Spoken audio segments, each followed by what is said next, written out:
they're running late. Oh, wow. Yeah, previously they had said they were going to be present or what have you, but this is unusual. Yeah. You gonna make it? Maybe he got caught playing a video game like I did that one time. No, he's too important. He's busy making a book. He is working on a book, a big ass caveman book. All right. That's true. Well, while we hope that he/Robin show up, I will grab us a factspiration question. Let's see.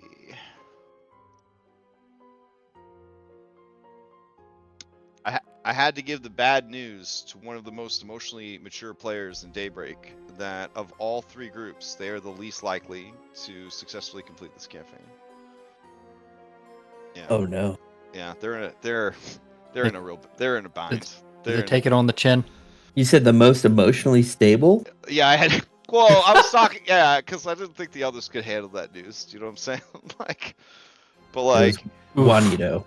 Yeah, it was Juanito. Yeah. That tracks. The server father. Yes, the more dad than Crash. I love Juanito. Dad. Yep. Yeah, he's more dad than me. I don't even know if he is a dad IRL, but he's definitely more dad than me. Where it counts, I guess. All right. So the question is 282. I'm wondering if he'll sign up for the Cobalt game because I'd love to see him in a silly game, but He's in Cyberpunk. yeah, I was about to say, never mind. He wasn't a silly game. Tom's Cyberpunk. So, let's He was awful serious. Well, he can have my spot. I need to cut down on my D&D consumption. Oh, what? What? Who Ah, told you good that? thing I'm at 3 it's games right Pathfinder. Who Yeah, good told thing you it's that? Pathfinder. Dude, 3 games. It's Pathfinder. So no, you're I good. feel you. When I'm at 3 games, that's what I'm like, man. Like, maybe I should touch grass. Like, Yeah. Damn. I mean, I'm not. That's I'm not my, gonna- like- I'm kind of. I'm not like out of touch with reality. My reality is such that it doesn't allow me not to be out of touch with it. But no, it's a matter of having the time for others in my life because like Thursday night gone, Friday night gone. Yeah. You know, I work Yeah. every other Saturday Bro, or I tell people all Sunday the nights. time. I was like, don't play in a Friday game. Friday game's no good. Like it's Friday, Saturday you Saturday are night. correct. It's Yeah, no good I- for. Yeah, it's no Saturday good, is so guys. bad. It's Yeah, just it well, was I a, fu- dude, Dog. Saturday is crazy hard. We have so What? many like. I told both of you.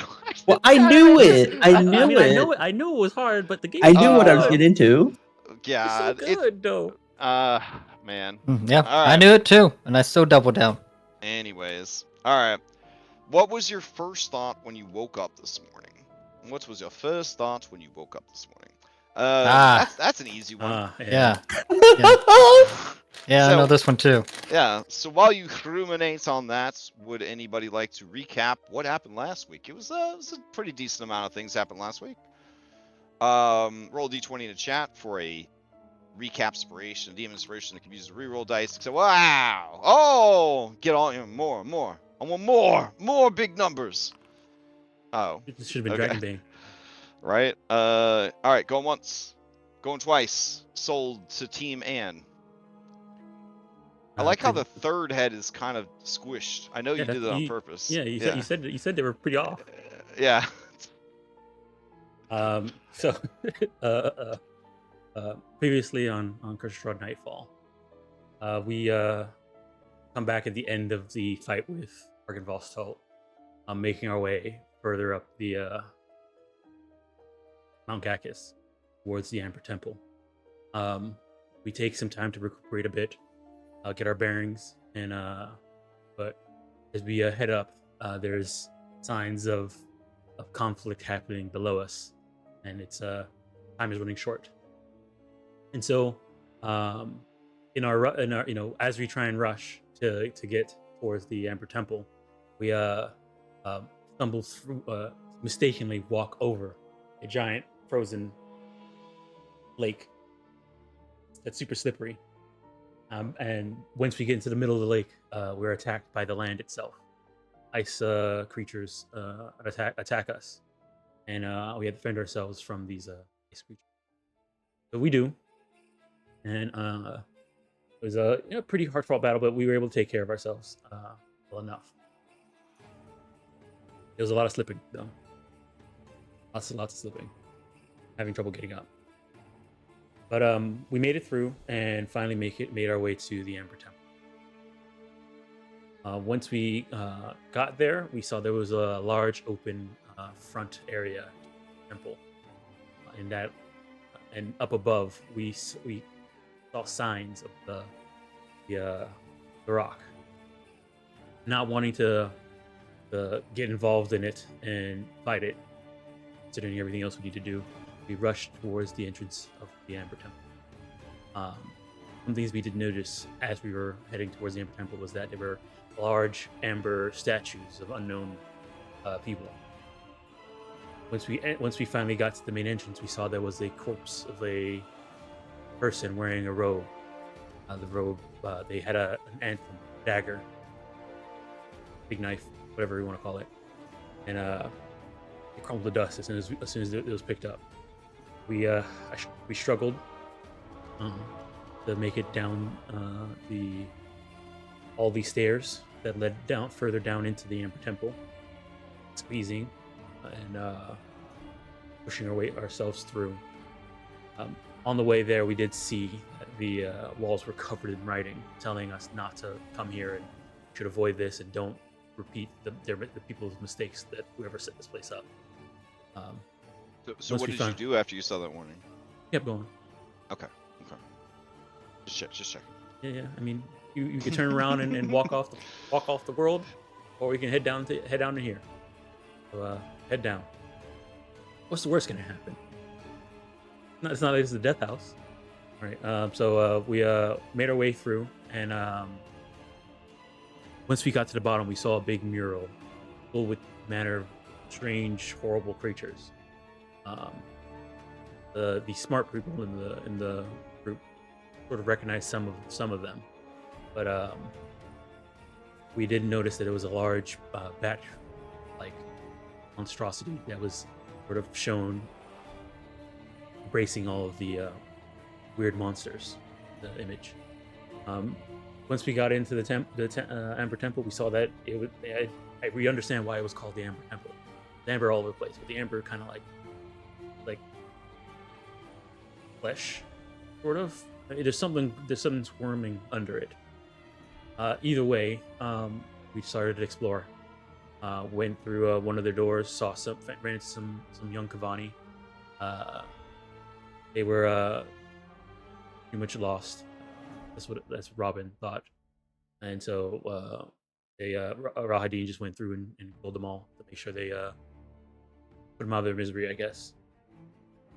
We then went through another door, bought some skulls, tried to figure out if any of these skulls were Thought's master Xanther. Apparently one of them wasn't, at least, or wasn't. We continued exploring, opening doors, and trying to figure out where we were. We went to this one room where there was a statue that matched the big giant statue that was in the front entrance when we came in. But there was a small version of it, and for some reason, Jason and Victor decided to go try to hold the statue's hands and won't let go. Apparently, this statue was cursed, and now they're trapped worshiping it until they die, forever. Or maybe if we beat some master of secrets or something. I don't know. I don't really understand it. Either way, to make sure they continue following us, we picked up the statue and they're walking away with us. Wayne happened to find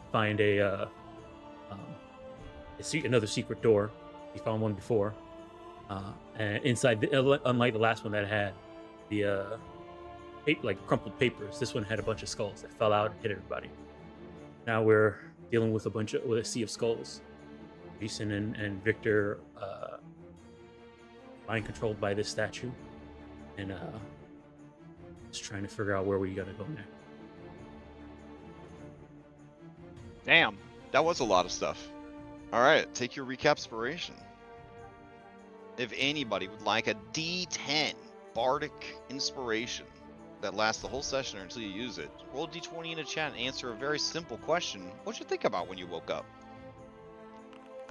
Oh my gosh. All right.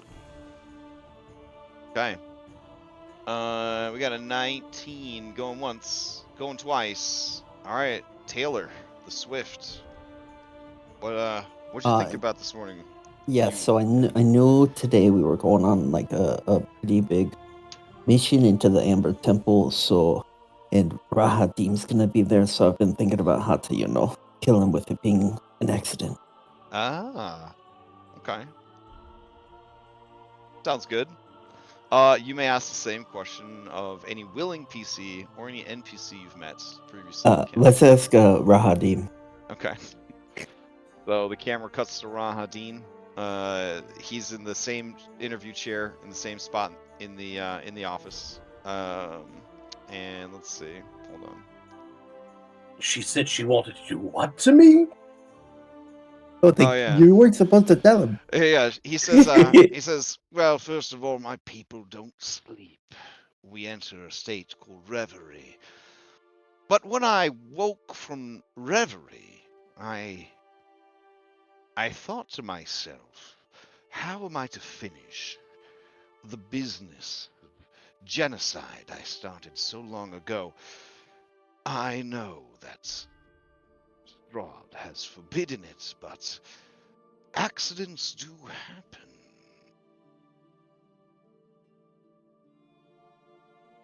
Yep. So that's what he thought about this morning. Wow. Oh, wait. Sorry. And then the scene keeps going, and then Rahadin rolls an insight on the cameraman, and he says, "That's what she thought about too."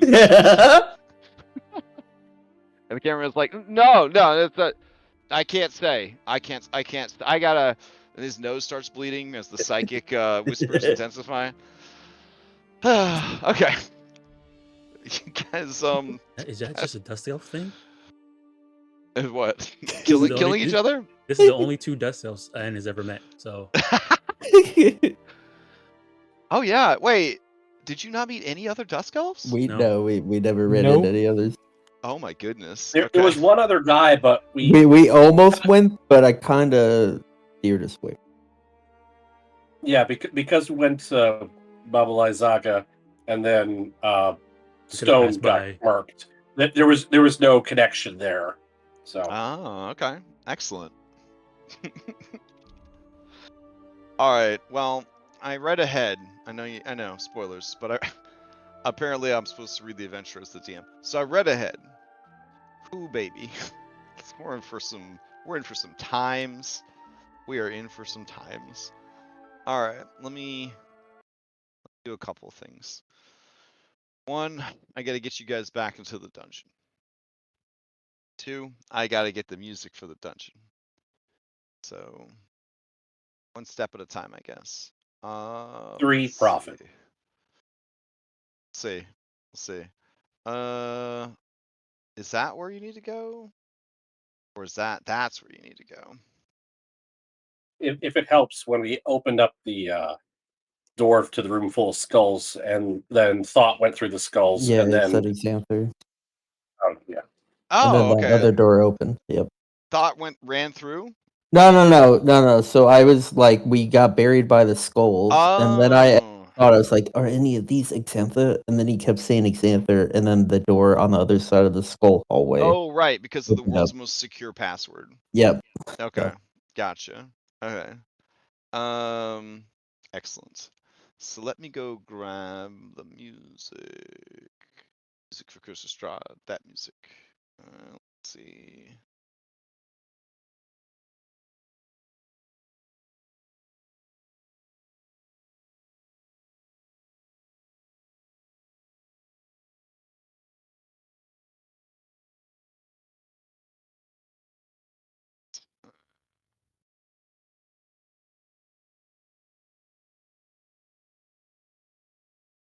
Oh wow, this one looks fun. It's too short though. The music we had last week was like, I thought it was pretty good, but Yeah, it was now banging. now I'm struggling to find it. Let's see. The other group hasn't made it here yet. It's a big mountain to climb when you don't have tree stride. All right, we'll go with this. All right. Let's see.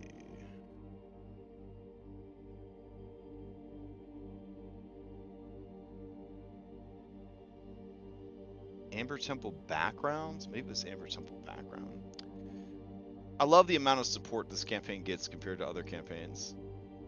It's like I'm dying trying to find cowboy steampunk music, and then they got 7 different original compositions for the Amber Temple. Man, it's With hard skulls. It's so hard. Like, It's so hard finding music for Strength of Thousands.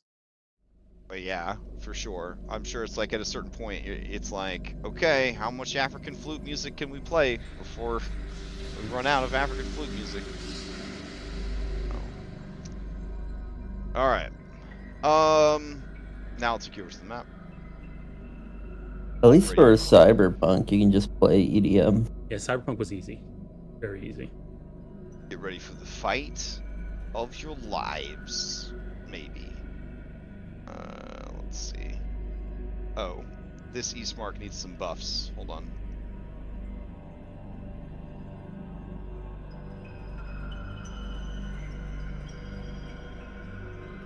No, I think he's actually on this one. There we go.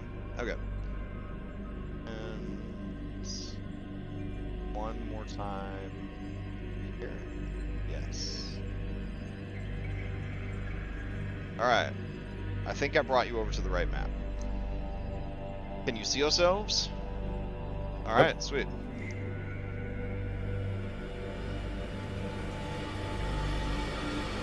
Alright, so consider everything in this room difficult terrain because of the sheer amount of skulls that fell down.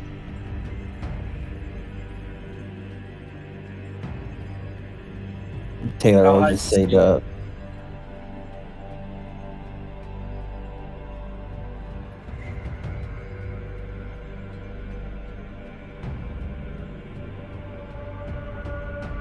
Alright, Strahd looks towards the passageway. He looks towards Wayne, the world's greatest detective. And he says, "Nice work. You seem to have a knack for finding secret passages." Wayne will just sort of shrug. Best thing to do when you're getting praised for something you did on accident. So. Yeah. Yeah. How high is the ceiling? Is it like a 10-foot high ceiling? The passage is 10 foot high. It looks like the ceiling beyond is 15 feet high. Okay. So to avoid the difficult terrain, Wayne's gonna spider climb up the wall onto the ceiling. Love it. And then he's going to walk along the ceiling and like take a step into the passageway. All right. And Taylor will walk right underneath you. Okay.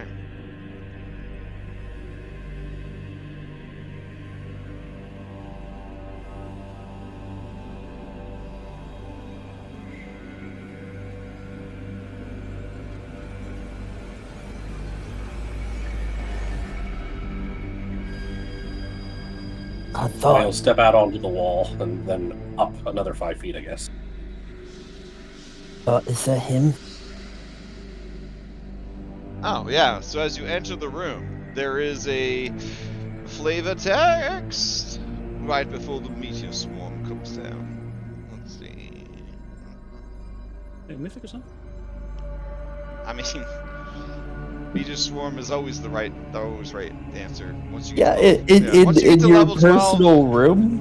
yeah, it's always the right answer. Alright, this 15-foot high room contains the trappings of royalty, ornate furniture, exquisite rugs and tapestries, and decorative statuary. Everywhere you look are lit candelabras atop small tables.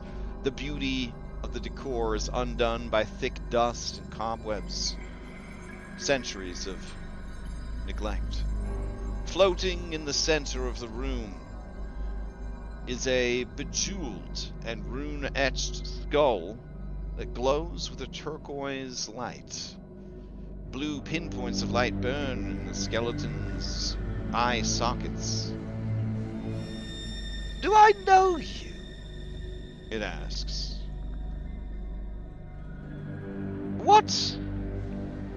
What has brought you to this most interesting and dangerous blade? Are you seeking knowledge? No. Death. Not that either. A while ago, I found this nice frog, and she'll hold up thought. And he asked me to help somebody. Oh, that is an adorable amphibian. It starts to drift closer to you. You sense that this creature has an aura that, while possibly not malicious in nature, the skull, the aura might not be as forgiving.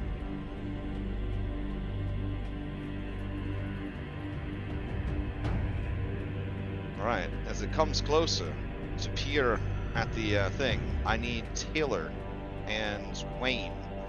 I need you guys to give me some saving throws. Because he has the aura of missing thought.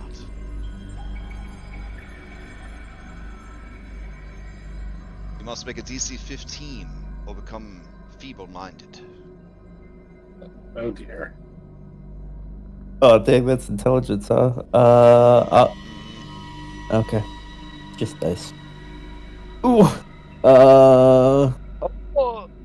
Do we have a fan spoon? Good question. I think we got one. We have 2. I'm gonna re-roll it with the fan spoon. May I use the last one? I feel really bad doing so. Yeah, might as well. We might as well. Yeah. Oh, we definitely can't take shit with us. Okay. Yike.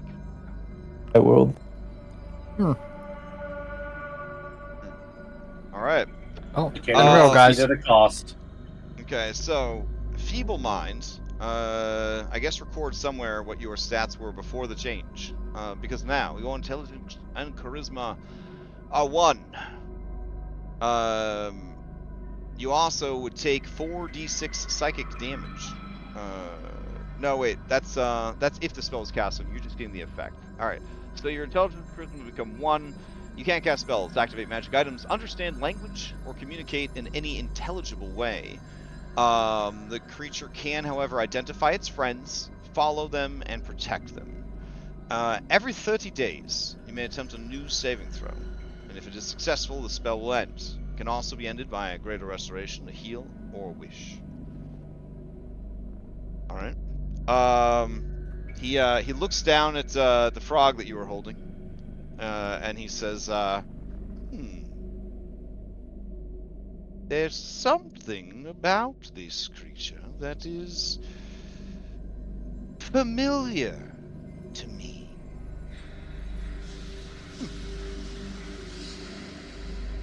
Are you alright? You have a bit of drool there. Just a bit dangling. Are you not aware? Token restoration. Zizak have broken. Oh. Is there any reaction from Strahd hearing this voice back out here? Oh, yeah.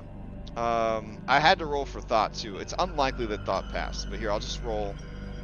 Yeah, thought is also feeble-minded. That's gonna make things harder. Strahd puts a finger to his lips, as if to say quiet, and then he whispers to everyone with the message cantrip. There we go. One after the other, he informs you that that is my old master's voice. That he is not of a sane mind. In fact, he is quite insane. The madness that grips his spirit is of a malicious and magical nature, and I believe it may be contagious. He is a powerful spellcaster. In life, he was my teacher of the arcane art. But he found the secrets of immortality through lichdom. And, well, living too long allowed him to indulge his eccentricities a bit too much. This is where you come in, Eloise.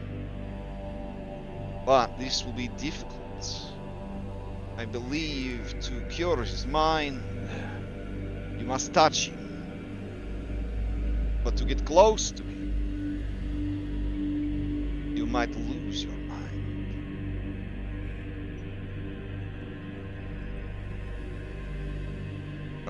And then I guess he will mage hand this door closed and say, "Do not worry about them. I'm sure they're fine. We must think of a solution. How can we get Eloise close enough to touch him without her mind being shattered?" Seems like a good place to stress eat.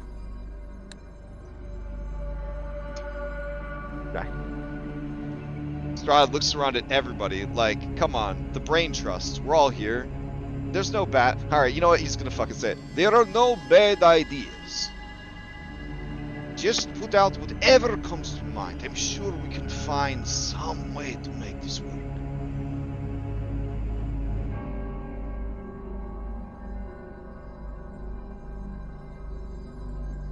Grab him and bring him out. As a lich, if we were to defeat him, he would turn to dust, and then 7 or so days later he would reform near his phylactery, something that even I do not know the location of.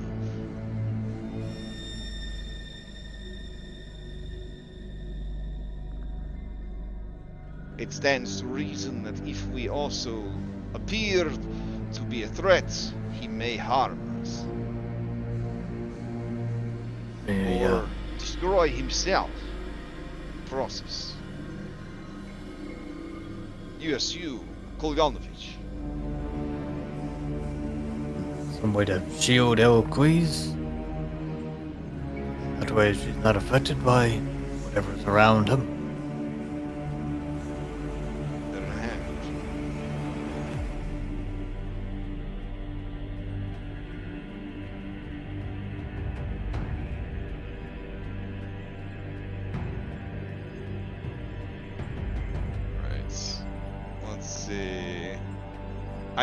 Don't think enhance ability helps you with saves, right? It's only checks. Skill check. Bless is the best. That's really. Bless is really all she's got going for her, huh? Dang. Okay. At least it's a D4. Yeah. Oh, but it's only a DC 15. How hard could it be for a cleric to make that save? If there was a bard in there who had bardic inspiration, that can help too. But oh, okay. Do you point that out, or do you think that is this too meta for Anne? That is way too meta. Okay. Okay. And it's too big to get in there anyway. Alright, he says, alright, so we must bolster her mind. Alright.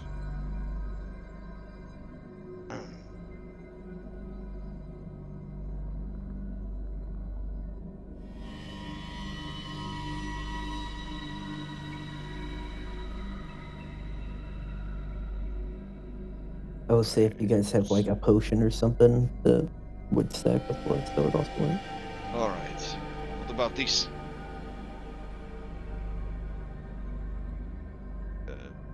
So he will tell her, Eloise, you are the only one who can do this. We need Exenter on our side.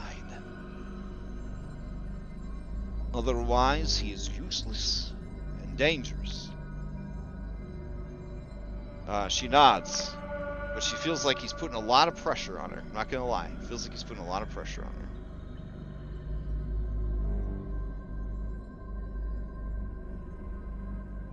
her. Alright, he looks to Barnaby. Barnaby nods. He will go ahead and cast Bless right before she goes into the room. Okay. He looks at the rest of you. Do any of you have a way to strengthen him? bolster defenses.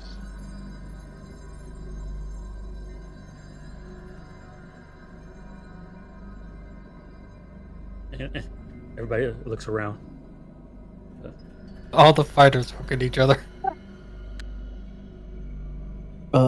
What's the bonus action thing? To give her a +1 bolster. Okay, She's asking for a okay. bolster. Isn't that? All right. Can we do that?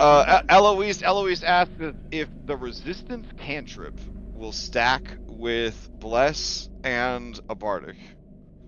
It's stack. Yeah. Okay. And Okay. not the same name. So Yeah. All right. All right. So now this bitch going in with a +0. She's rolling a D20. She's adding 2d4 and a d12. Should be okay. Bolster +1. if she Okay. fails, Okay. And then you bolster. Keep in mind, if she fails, that's all of our healings for the rest of this entire campaign. You're worried about the healing. You got to. What do you mean? If she doesn't do it, we're down another 2 characters essentially. She has a lot of like. That's the end of your campaign moments here.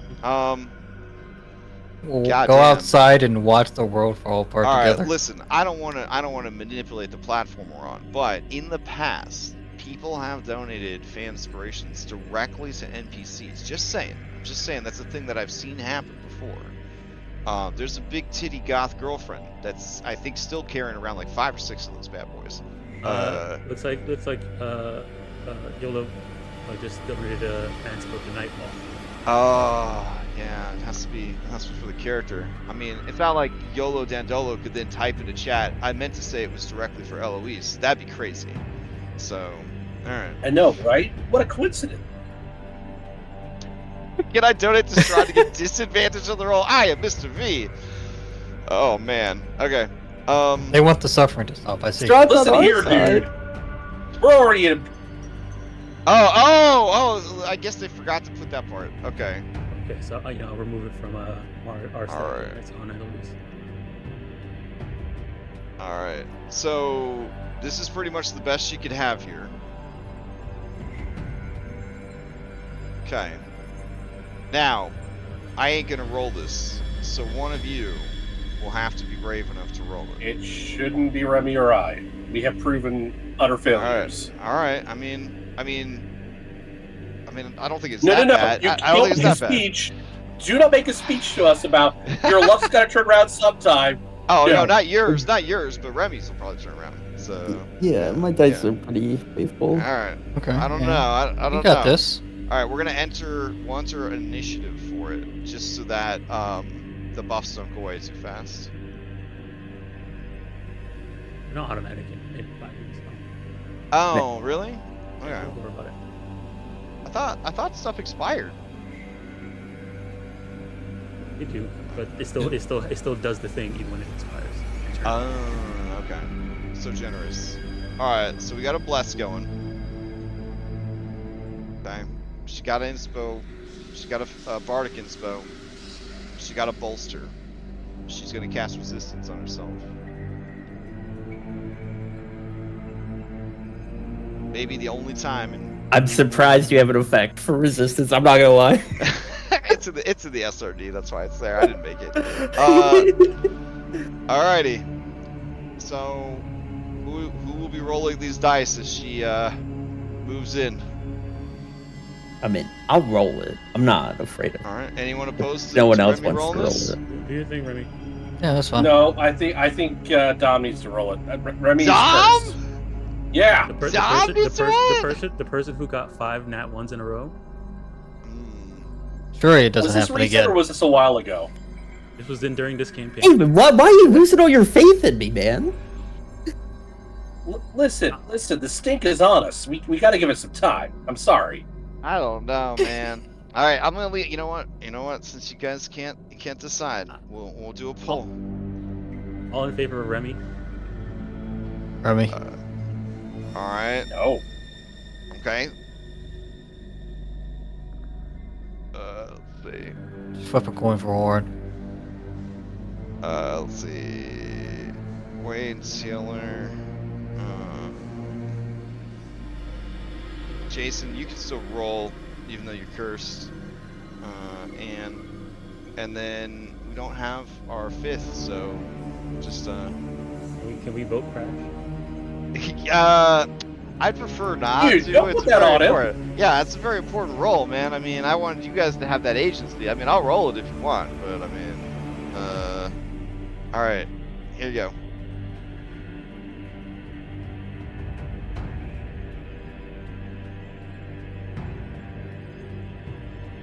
All right, let's see. 3 for Taylor, 1 for Ann. All right, Taylor, roll a d20 plus 2d4 and see if that's enough. Well, it's also +1 because bolster, right? Oh yeah, +1. Yeah, so d20 +1 plus 2d4.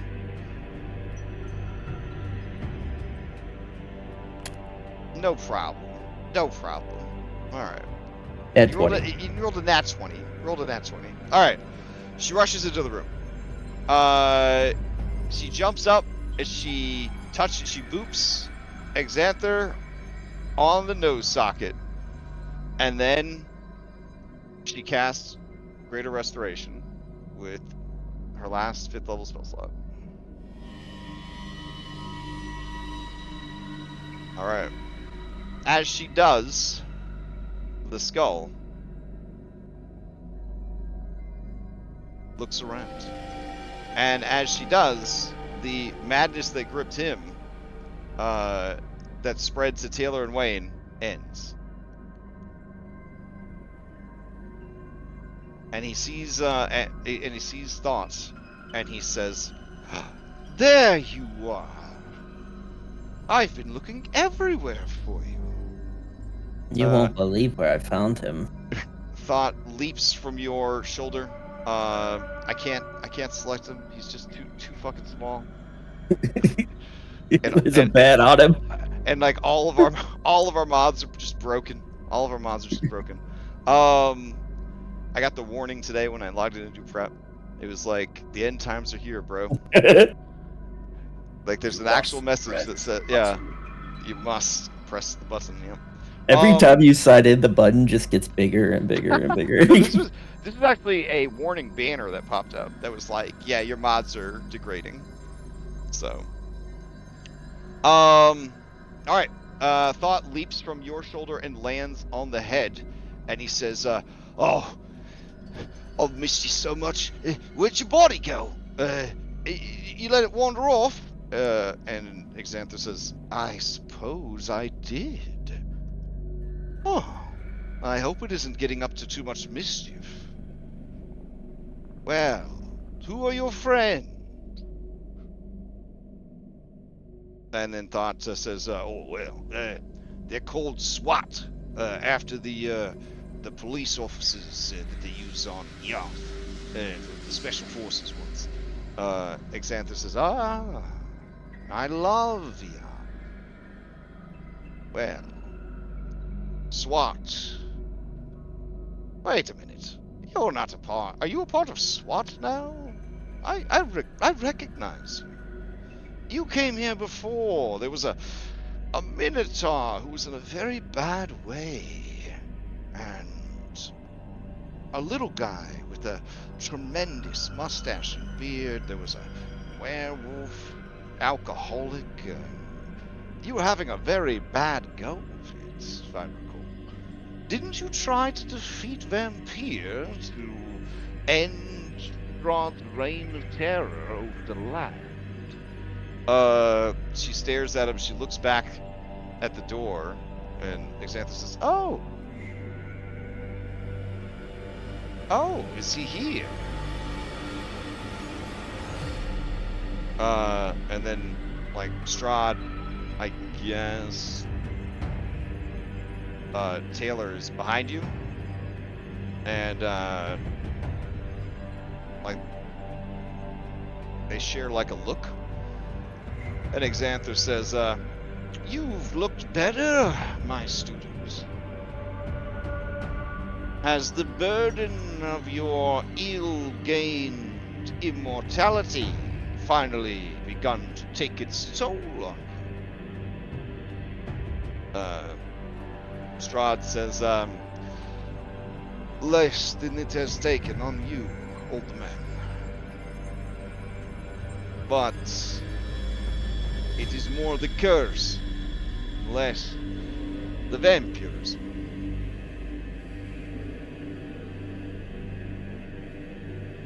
Xantha looks at all of you and says, well, there's a great many of you. You have freed my mind from that terrible curse. I'll be sure to never open that book again. I'll have to put a warning label on it next time. Though now I'm not sure I can remember which book it was. Maybe don't open any books Never. around here? Oh, okay. We have such a beautiful library, and I've spent so long mastering the works within. This one just caught me off guard. Well, I've got a safe one right here, and she'll pull out the Princess Bride and, I guess, try to hand it to him. Yeah, he casts Mage Hand to take it from you. He says, I love this one. This is a well-read copy of an excellent story, though I will confess the movie was much better than the book. What's... Oh, I think I've heard them talk about that. I haven't seen it. Well, as thanks, as reciprocity for freeing me from my madness, please come inside. GameSpot. Oh.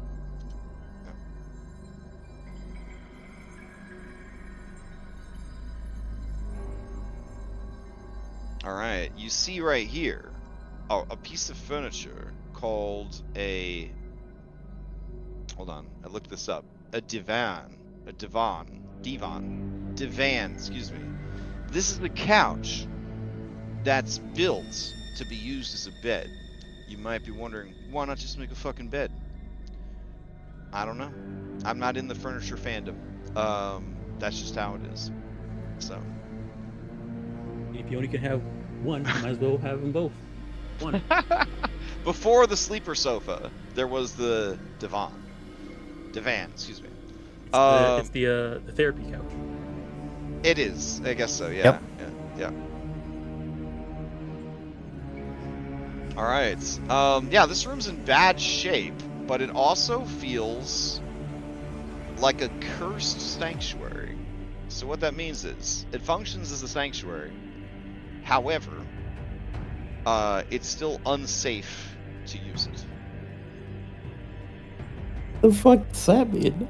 It means that you could gain all the benefits of a sanctuary, but then you will probably have terrible things happen to you after you complete your rest. There's a table. How's this table? Like, is it minor inconvenience? Only one way to find Chance? out. Well, the short rest one is definitely less bad than the long rest or camping one. I mean, if we do long rest, we get a boon, right? From getting a... Most of the results do require a saving throw. So, I mean, they're not automatic. Okay. Are they like in... I guess it's too meta to ask if they're intelligence-based. Oh, they cover the whole spread. Oh, well, that's good. That's good. Yeah. I guess the question, are there any your character's out of the campaign failures? That's too meta. Oh, I mean, I can't answer that. Yeah. Let's just assume so, guys. Yeah. Let's just assume not. Yeah, I'm gonna assume so. Yeah, assume the worst. I'm gonna assume that it's like, Perhaps they would hasten your end rather than instantly end you. Okay. Eloise explains that she is tapped on spells, and that she says, I am pretty tired.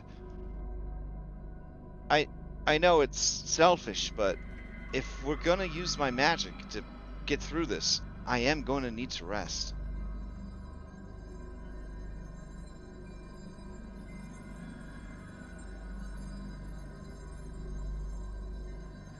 I mean, I Well, can we probably got a go guinea pig. for a bit longer. How's everyone else feeling?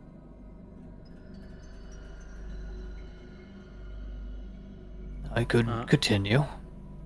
I guess I could, yeah, a little bit more. Guess we could leave Victor and Jason here. That way Anne doesn't have to carry them. Why would aren't- you need to leave your allies with me? Also, where are you going? I would love to go with you. Oh, we're gonna we got some things to fight.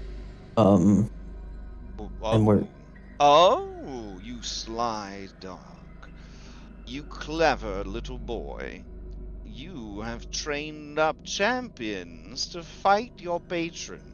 And rather than fight the patron to steal you of your immortality, you wish to best him and escape.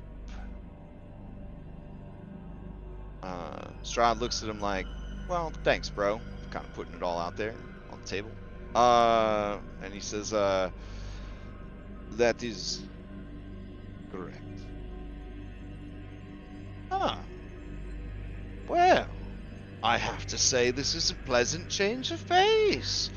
So many of these cycles, you let your manhood do all the thinking. You tease me about giving up my physical form, but you vampires, the weaknesses of the flesh, I dare say, define you. And when he says that, Irenia Kolyana blushes a little bit. And he says, "Oh, it's you. I hope things have been better this time, young lady."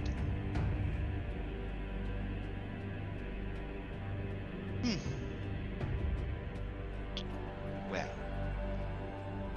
how fun. Where shall we go first?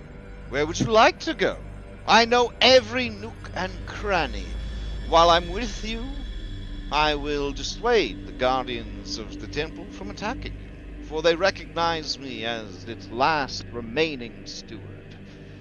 It's a ritual I performed to make myself, how should I put it, harmonize as one of the ancient order that built this place. How fortuitous that you found and healed me, for this dungeon is a death trap that would have easily destroyed you. But now, with the power of our newly forged friendship, well, the only danger is what you invite upon yourself. Oh, that's really useful. We got Anne, she's like really big. She's got this like giant guy that's trying to take over. So we're gonna try to take him out. Great Tarhak! Yes, well, that's going to be a tough one. How big is she?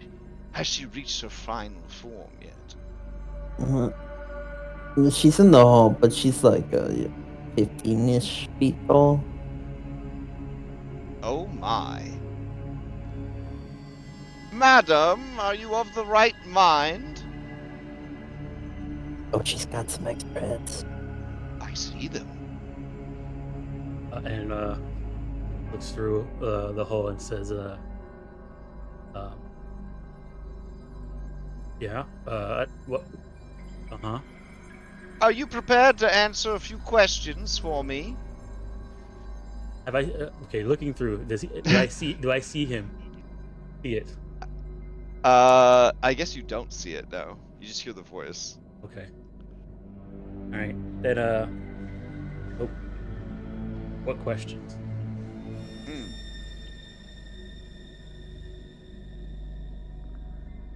What do you miss the most about the world from which you came?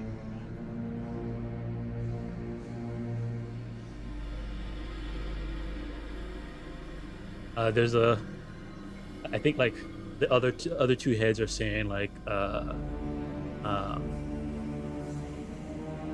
probably like, you know, competition, eating, yeah. But then middle head says Daniel. Ah, what was Daniel to you? And where is Daniel now? The other ones are saying weak, useless. Middle head says family. You're gone. Then you have nothing to return to?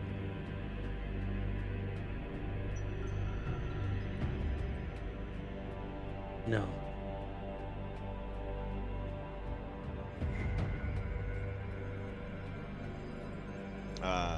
Xanther rotates around and says, I dare say that there's not much left. I am getting Robin home. Ah. And who is Robin to you? What is Robin to you? The other heads say like, you know, strength, companion, and then says family.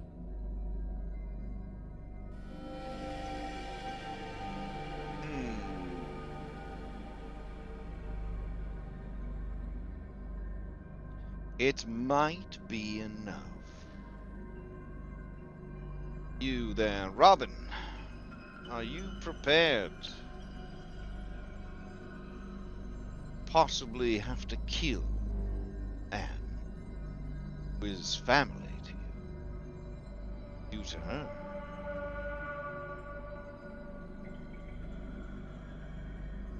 I feel like at this point Robin would probably say something like, only if there was no other way. It feels like something Robin would say.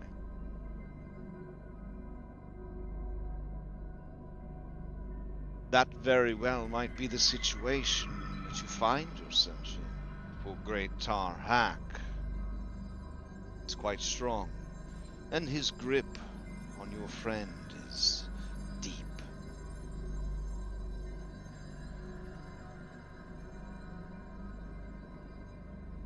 You must battle his essence, prove your strength, and then she must decide if she sets down his power, placing it back in the prison, releases him out into the multiverse, or seizes control, dominating his power and making it her own.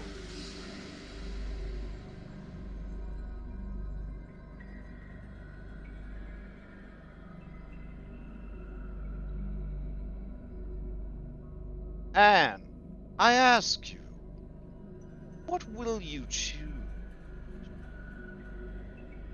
Will you imprison? Will you release? Or will you become?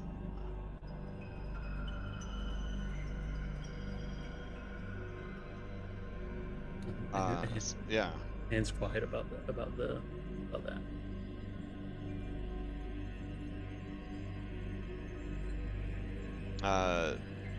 Xanther rotates towards Strahd and says, this is very unlike you.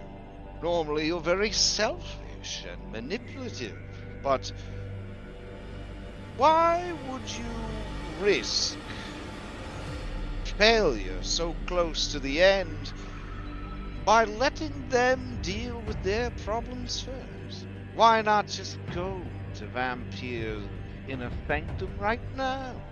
Face it, while there's still some of them left.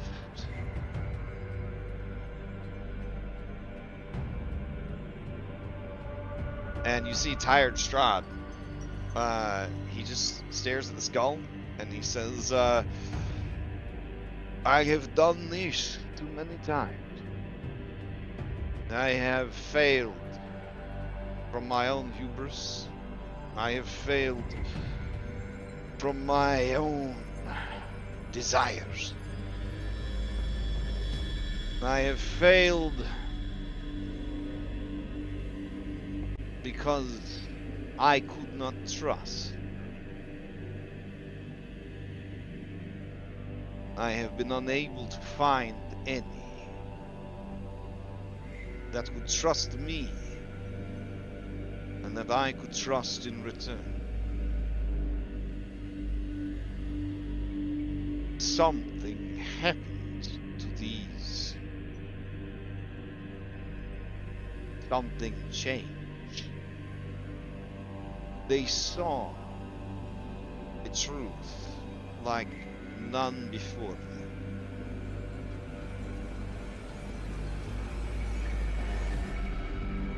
I want to believe that they can do this. And I do not want to bring uncontrolled darkness into the ritual. Who knows what deals these prisoners have made with each other, especially with Vampire. They must be cleansed or move forward. Then you hear Xanther saying, then it is a bit selfish. That somehow is a comfort to me. I thought perhaps you had lost your mind. And the skull sort of like rolls like on its side axis, upside down, and then back around. And you do hear, Taylor, the sound of marbles in there, bouncing around. What do I do with this knowledge? Probably just, loose gemstones that came out, when you bejeweled stuff, yeah. So, if you're ready to fight fallen god of giant, I can take you there right now. But if you need to rest, I won't stop you. We also have a couple other people that are have stuff to take care of. What of the two hanging from that statue? A terrible trap. Do you know how we could free them from that?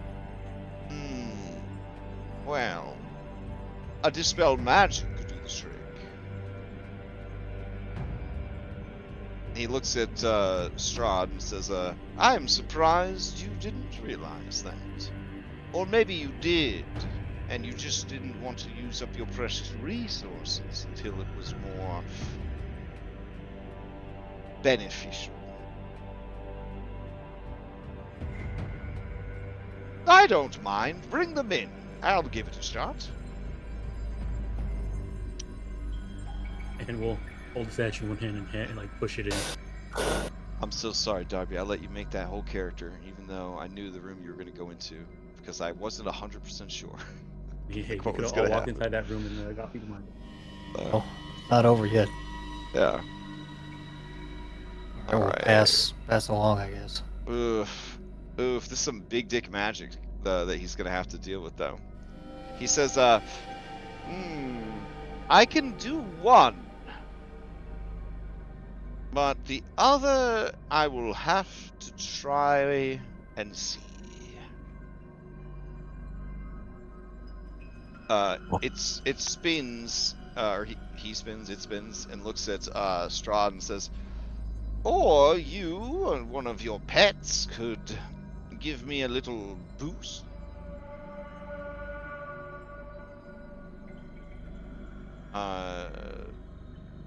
Strahd motions to Barnaby. Barnaby looks at Strahd, sighs. Wayne will shuffle over on the ceiling and he will say down, "Wait, do we know if Victor can dispel magic? If he can, cure him. Perhaps he can take care of Jason." Which one is Victor? What a strong name. The staff. Oh no! Yeah, what with the staff? He kind of leans his skull over. He says, "Oh, well, that's my old staff. That was my emergency backup staff. Where did you find it? In my secret tomb." It happened by accident, but he really treasures it. Oh, well, that's wonderful. He could keep it then. I have everything I need here. You look around at the just the haunted hotel room, and I guess he's got everything he needs. He's got a frog on his head, and he's got no body. You know, it's all good. Like every time he does the little rotating side, Yeah. up in the air. Or stick to him, you know, or stick to him. Oh yeah, stick to him. Yeah. All right. Anne, are you willing to brave this passage? Or do you just throw the statue? Yeah. In one hand, she held the statue and shoved it in, so it's behind Ismark. Oh, okay. I'll pass it along. All right. Okay. It's only 250 pounds. All right. Exantha will cast an 8th level Dispel Magic. Because that's how high level the Sympathy spell is. Has anybody ever heard of or used the Sympathy spell ever? I saw it. Yeah, I've seen it once in pictures. Pictures. Hold on. I gotta give him back his spell slots. Let's see. And his hit points. Yeah, he's like hella debuffed. From his magical brain melt or whatever. Alright, he will dispel the magic on Victor. Victor will try to dispel the magic on Jason. Because you guys did help him get to dispel magic. Alright, he's gonna cast it at 3rd level. Before he does look at Exanther, and as he's looking around the room, over here, he sees the dopest of all spellbooks that he's ever seen in his life. I will describe it to you real quick. There's an ancient bronze-covered spellbook. Oh, actually, yeah, it's on the desk over here. Okay, there's an ancient bronze-covered spellbook in plain view. Inscribed on its spine is the incants of Exantha.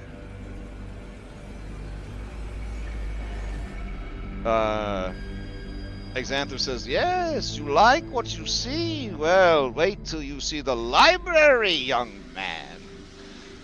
It will blow your mind."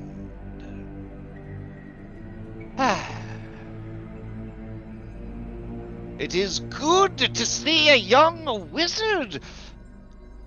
What is going on with you, apprentice? He spins in the air again and looks at Strahd. I thought all wizards were kill on sight. The last one, Mordenkainen? Beating him up must have felt pretty good. You know, he's kind of a big deal. Strahd gives like a shrug, like, "Psst, Dad, it's nothing. It's no big deal. You don't even fucking talk about it. It's whatever, bro." Exantha says, "Well, you're sparing wizards. You're helping people. I would ask this young lady some questions, but I'm a gentleman. and I don't want to embarrass anyone. Something is different.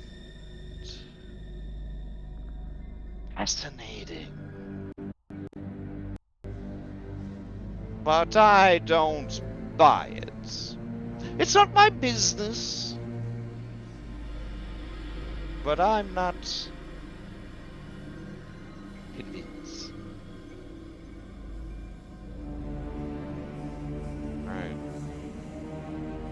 Victor's gonna try and dispel magic. Does anybody want to roll? Victor's D20 plus 4. You need to get an 18.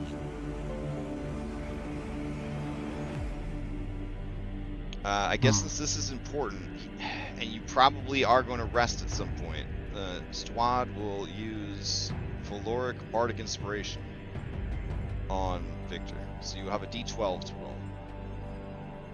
You want to roll it, Jason? I'm so because sorry that the BBEG Sure, the okay, campaign that's is a fine. Valor Bard, guys. It's the only class that made sense for Yeah. a level 20 fighter, level 20 wizard. Valor Yeah. bards they're still a bard. Yeah, Yeah, that's still a part. I think it would be a +5 because Victor's lucky. Oh, okay. Oh, is it? All right. So Yeah. D20 plus 5 plus D12. Trying to beat 18. Okay, that tracks. Alright. Okay. That's right. Well, I mean, Jason would be the guinea pig for resting in this room. Alright. Victor says he doesn't want to look like a screw up in front of everybody. He's gonna try again, but he don't got the D12 this time.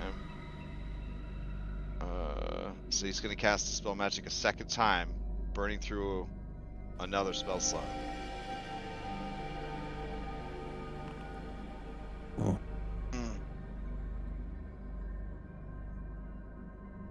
You do it one more time. Well, guys, resources.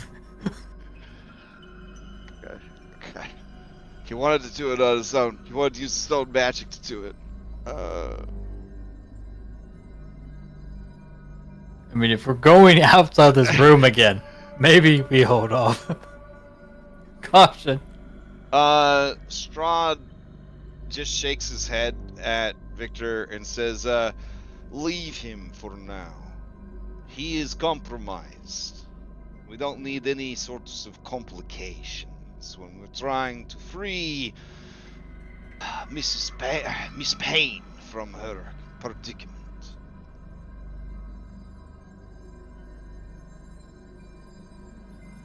How does it sit with the rest of you? Do we even know who Miss Payne is? That's Anne. Yeah. Oh. All right. Oh, sorry. Ismark do that. Right? There's good role playing as Ismark. There's good role playing as Ismark. Yeah. Definitely not Jason. Jason does. I mean, Taylor looks at Jason and she doesn't see Leo, so she's okay. Oh, damn. Okay. All right. Eloise says, "Don't worry. I'll keep an eye on him. Not really. I'm gonna be asleep, but I don't think he's going anywhere as long as the statue's here."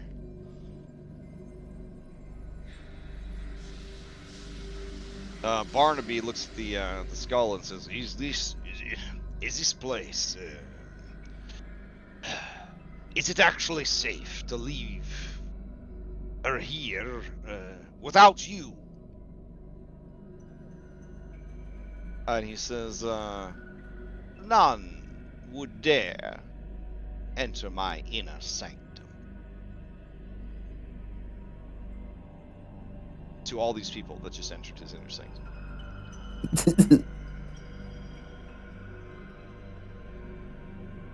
We're outliers, of course. Okay. Yeah, I mean, I guess we could go. Does anyone need like 10 minutes or so? You don't look that good, Ismark. I mean, I'll eat more sack lunches. Oh, Xanther definitely takes a moment to clarify to you guys. He says, I do want to mention, I will guide you, and I will keep the Guardians away, but I will not assist you to whatever it is you're trying to do. I am neutral. Yeah, I mean, we appreciate what help you're willing to give.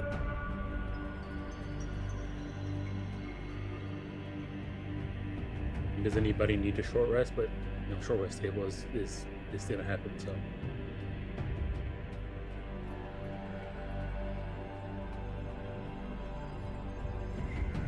It's up to you guys. Otherwise, he's ready to take you there. But Anne, how are you going to get there? It's through some narrow passages.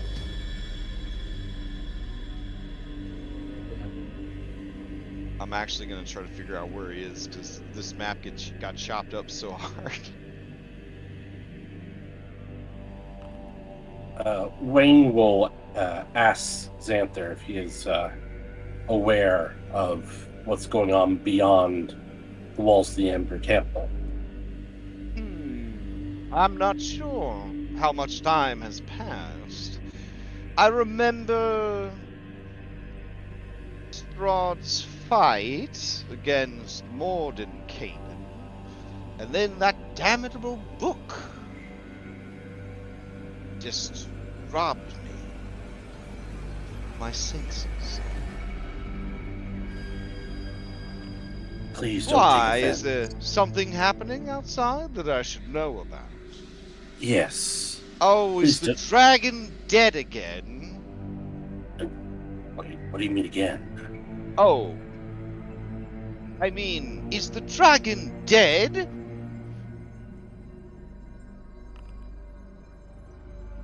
Yes, the skeletal remains were defeated, but the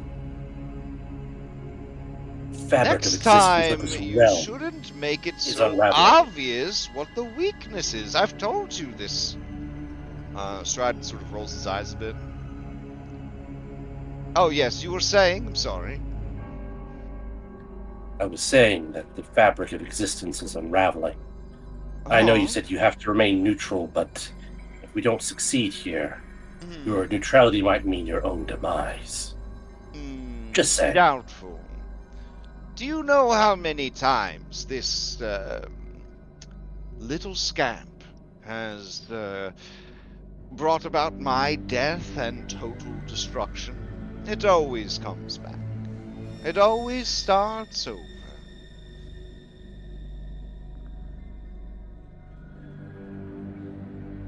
Wouldn't you want to break the cycle of insanity then? No, I have everything I need.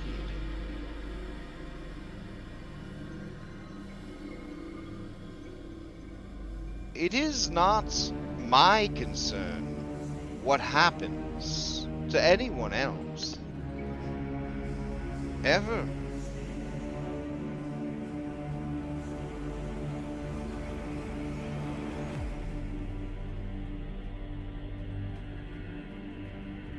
Forget I said anything then. I Sorry for shall. troubling you. No, it's no trouble at all. It gets very lonely here. The people that make it this far are often of an undesirable sort. There, I put it out there. I'm saying it. And often they're completely insane. And they attack me, and then I must destroy them, and you have been nothing but polite. And honestly, is that so hard?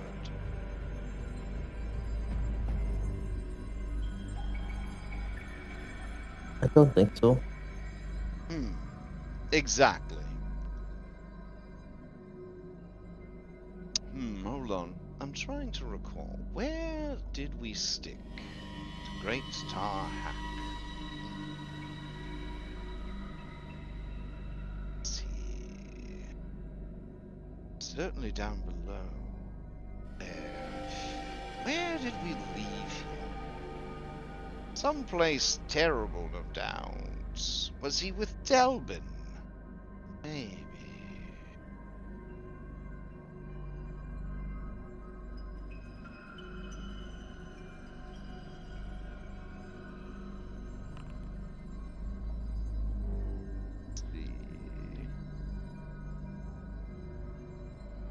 Ah, he's in the west. The west wing, of course. Let me see. Oh, you were right.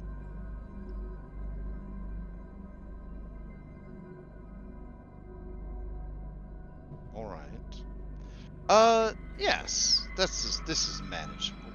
We should be able to do this. All right. Is there a reason the giantess is just standing awkwardly on the other side of that secret door? She doesn't like tight spaces. Let's see. Well, what can we do about that? All right, we will accommodate her needs. Shall we? And it starts floating towards. He starts floating towards Anne.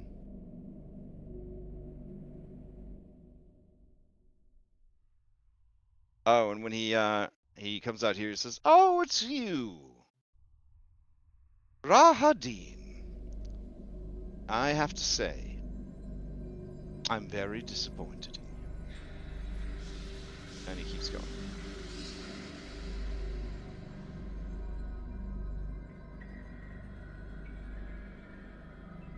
Hearing his voice, and realized that she was talking to somebody who's so small. Fair enough. The other head's head butter.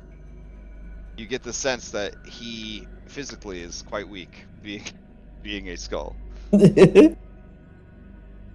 right, who's staying behind? Barnaby, he kind of wants to stay behind, but Strahd is like, "We need everybody for this fight," and he's just like, "But I don't want to leave them."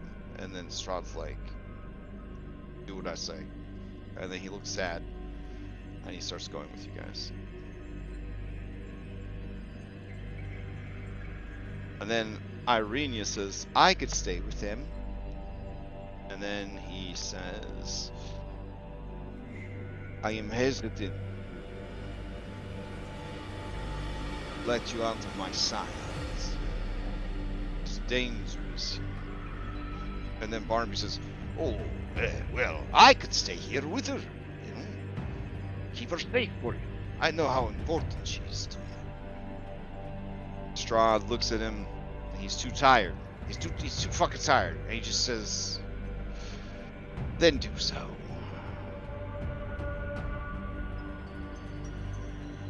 All right, I'm gonna pick you guys up. There we go. Thanks. So we lose our cleric, our druid, and our healer friend. This is great. Yeah. Well, I mean, Irenia's worried about Jason. Like, you just want to leave him alone? Yeah, Good rest. he's sitting there holding hands. With the statue. It's like holding hands with the statue, but yeah. Of course, yes. Yeah. All right, so here's what happens. You guys head back to the center.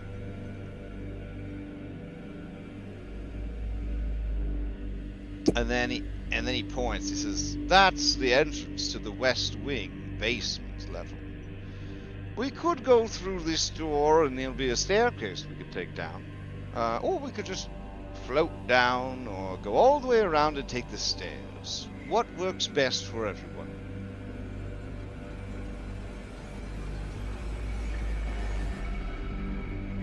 Are you volunteering to float us?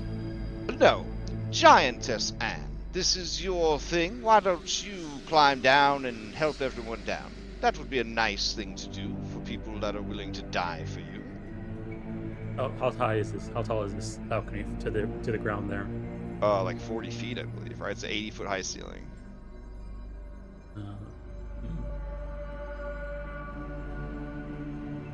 He said to Or you guys can just go around. Yeah, because he said to go down, and it's gonna turn and start walking back towards the mid skull area where the stairs were. Okay, so you guys go. All right. Yeah, take the long way then. Okay. As you guys enter this room, Exantha says, Ladies, are you still here? And then you hear a bunch of women's voices giggling and tittering. And then he says, oh, no one stopped to eat with you. And then you hear sort of some sad sobbing from some like feminine voices. And he says, better luck next time, I suppose. Keep those chins up. Never give up on your dreams. And he floats away.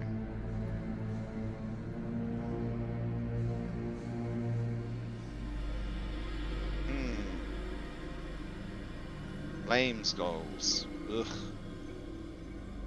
Right. This way. Oh, thoughts. Keep up. How many thoughts are there?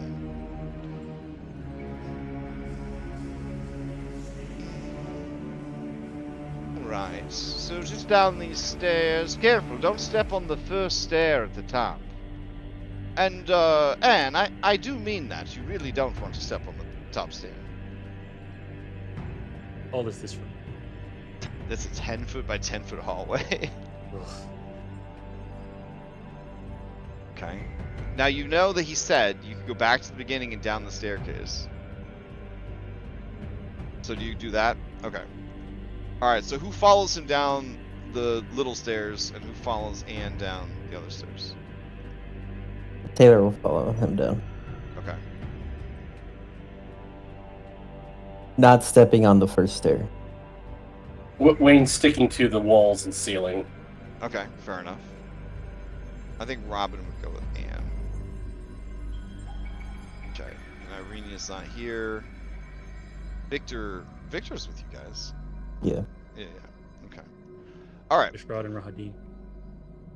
All right. So back in the center, and you would go down the stairs, and then. Oh wait, hold on. Just a second. How forgetful is this guy? He's pretty forgetful. All right. In that case. And we got Robin. It looked like Victor went with Anne. Taylor and Wayne, you went with Exanther. Alright, and then And Ismark. Ismark, did you go with Exanther? Yeah, Xanther. Okay, fair enough. Alright, Strahd would have gone, and Rahadin would have stayed with Strahd. He's not there, she's not there, she's not there. Okay. So, Anne, as you guys head down the stairs to this lower floor, I will transition you over to the lower floor.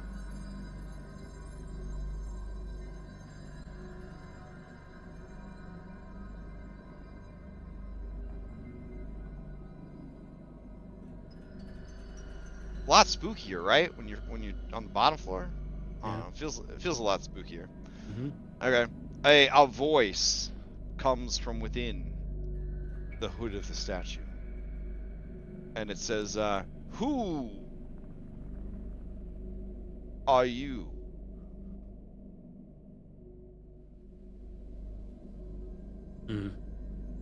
We said we're gonna meet up in the middle, through here. This voice makes this sound. The statue took control of Victor. I mean, of Victor and Jason before. I think Anne's just gonna ignore it. Okay. As you begin walking, the mysterious voice will roll into initiative. Meanwhile, as you guys are going / floating down the staircase, Exanther says, "It's good that you're with me. This way I can protect you from all of the many traps, guardians, and evil denizens of this perilous place. It's very important that we don't split up." Alright, so, oh, we got PC Vision? Hype. Alright. Let's see. Grab all of you guys, let fate decide. All right. PC Vision, of course PC Vision shows up. Yeah, dude. All right. Twice. All right. So from within its within the statue, the voice calls out and says, "You shall not pass." And it is going to cast Wall of Fire. And because we subscribe to the premium JB2A Patreon, you will be treated to some of the finest Wall of Fire effects that we have available. Behold.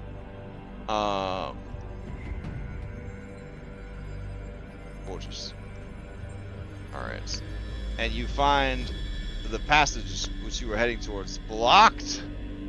And let me see.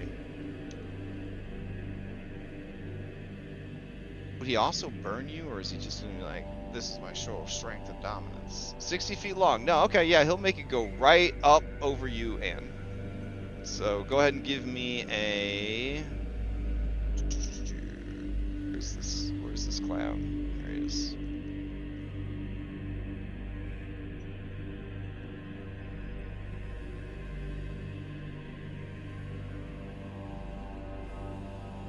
Okay. Here's, dex save? yeah, I'm about to chuck it out. Hold on. Alright, it's gonna be a DC 17, but you would see the Wall of Fire coming. Like, who wouldn't, right? Like, come on. Alright, so... I'm gonna reroll that. You're gonna reroll? A recast for it.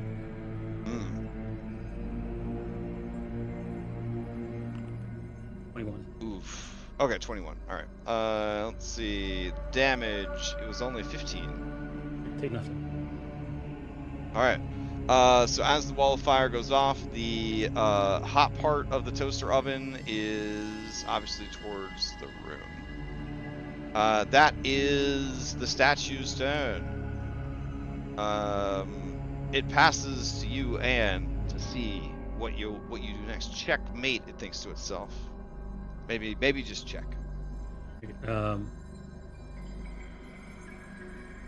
Fire. She's gonna look at Victor and see if she can get rid of the fire. As she'll go and try. Like, is it just the fire blocking the passage? Yeah, it's just the fire. She's gonna try and jump through it. Just gonna like tuck and roll. Okay. Yeah. Leaving the other two behind. Well, I asked Victor to get rid of it. I told Victor to get rid of it. Okay. Man, former wizard Remy, this is what it's like when they find out you have to spell magic. Am I right? Come on.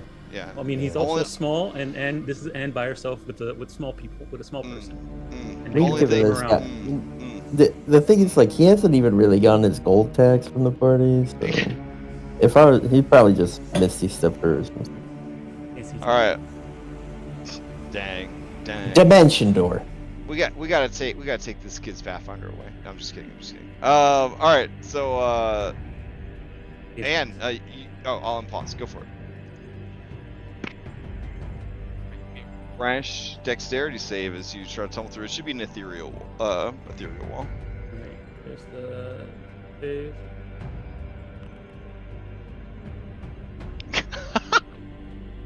The voice inside the statue says, "Inconceivable!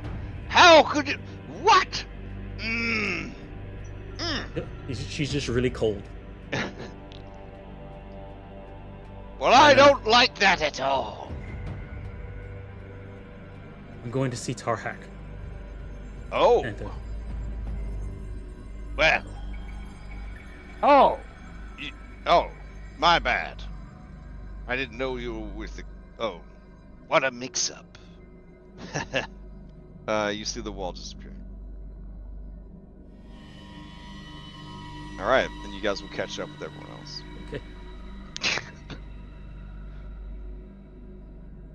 Yeah, I was like reading, I'm like, man, this is one of the most dangerous dungeons I've ever seen in my entire life. And then they're like, if you help Xanther, he becomes your best friend for life, and gives you a guided tour of the entire dungeon and protects you from everything. And I'm like, okay, that's a good way to reward people for not being murder hobos. Let's see. Activate this scene. You'd be coming in from here. Ooh, dang. All right, well, you're in a rough spot again, Anne. All right. Okay. So this hallway is actually full of cursed mirrors, but you're just too fucking big to see the cool effect that's on them. But if you notice, the others have this cool amber reflection of themselves. Well, Oh. yeah. I guess no one else can see that. I gotta drag out a cameraman. Hold on.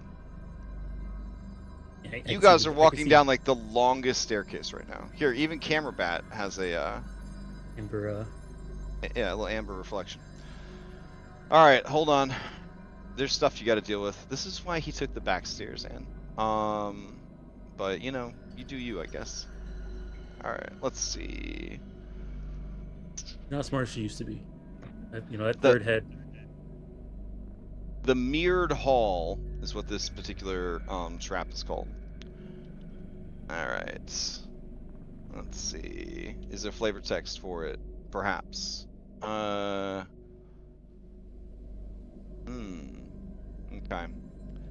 Yes, amber reflections. This arched hall rises to a height of 20 feet. You can see your reflections in the amber glaze. They added that just for you, Remy. But the images don't mirror your movements. Instead, they wave their arms and scream silent warnings to you. Get out, they shout, silently. As the three of you proceed through here, terrible things happen to you. All right. Each of you must roll a d10 to see what the reflections reveal about you. And your reflection morphs into a sinister version of yourself, executing your allies one by one. You pick them up and you tear them apart. I need you to make a charisma saving throw as you witness the carnage that you are capable of. This is a guilt-based effect, so if you have like resistance to Catholicism or something like that, you may roll with advantage. If you are Catholic, you'll roll with disadvantage. I think we know what religion Anne was raised in. Okay. Anne, you are consumed by crippling guilt, and you have a -2 penalty. Well, actually, the easiest way to sum this up would be you gain 2 stacks of exhaustion for an unknown amount of time, as the weight of your guilt at murdering your own allies and enjoying it settles in upon you. So go ahead and toggle on two stacks of exhaustion. All right, since you led the others here, can you roll for Victor? Oh, damn. Okay. As Victor looks into his reflection, he sees himself, but it is his burnt self. And he watches as his burnt self grabs at the flesh that clings to his face, his skull, and begins to tear it off, one fistful at a time. He watches as his reflection reaches into his own mouth, pulls out his own tongue, tosses it aside, and then he goes for the eyes. Victor must roll a charisma saving throw, or become maddened by what he has seen. Alright. And he has a +4 to his charisma saving throw. because he's lucky. Yes. Well, I actually think that's countered in when I was mousing over it. So, all right. That is not going to do it. He becomes maddened and must roll into initiative. Roll a d10 for Robin.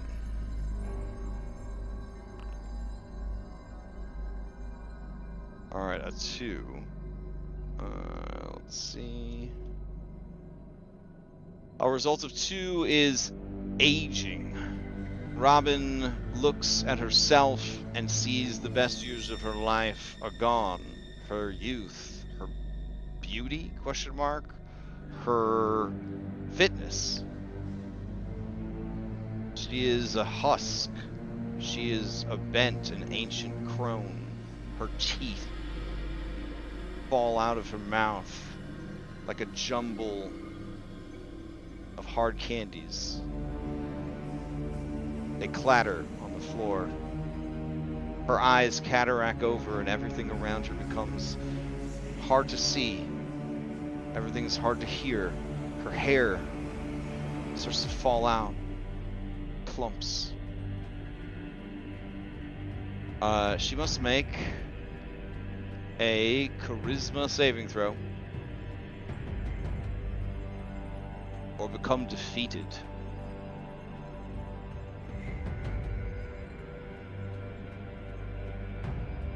Alright, I don't think she's got a strong charisma saving throw here. She has a +1. If she still has the Stone of Luck, it should be a little bit higher. She doesn't have it anymore. Oh, she doesn't. Okay, so yeah, she has a +1. So give me that d20 +1, and as you play this entire party. At 20. Oh shit. All right. She looks right at the illusion, and she says something along the lines of, "So you're saying I'll live to an old age? I'll take it." And she keeps going.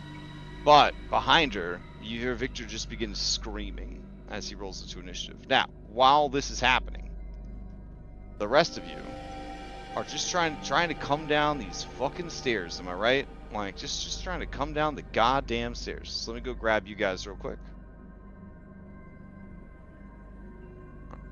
The longest staircase ever. It's probably because Xanthor's so lonely that he just keeps stopping to tell you guys, like, random facts. You know that friend? Taylor's eating it up.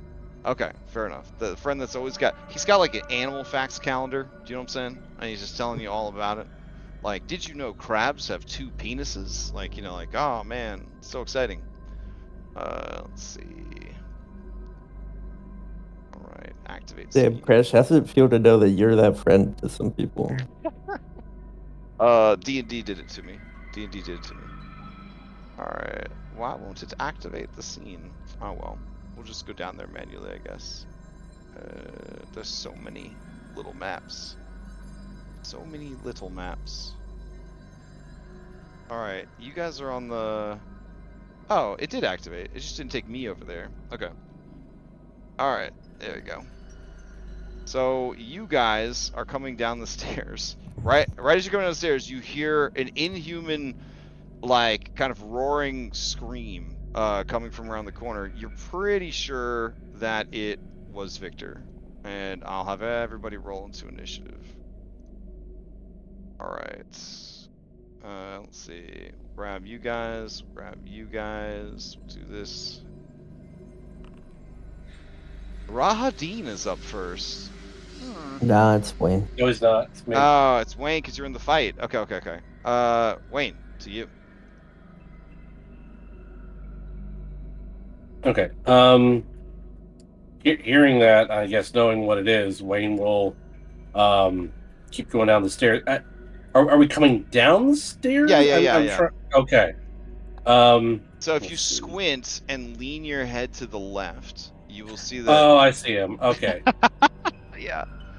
I did the same thing. I was like, what the fuck am I looking at? It's like an Escher painting, but yeah. It's a forced perspective of a staircase going downwards. But the way that it's walled, it kind of loses a little bit of the illusion. Okay, so that's 10. All right, so Wayne will come down, walk along the wall, flip around the corner.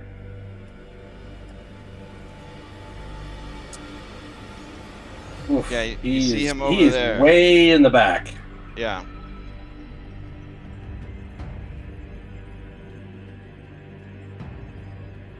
If I were to try and understand the situation, that would be basically my turn. I have to like insight what's going on, right? Like Insight that could probably the work. mirror is I like mean- causing you to go mad from what he's seeing. Oh, yeah. Like you would see from here, the reflection is just Victor, like warning Victor to get the hell out. Like pointing back the way he came, pleading with him to leave silently, that sort of thing.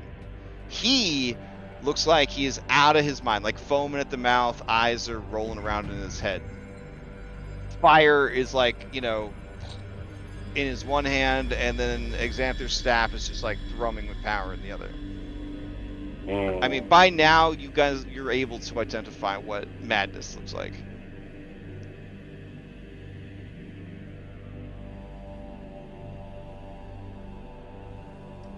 Okay. Well, I don't want to kill the poor bastard.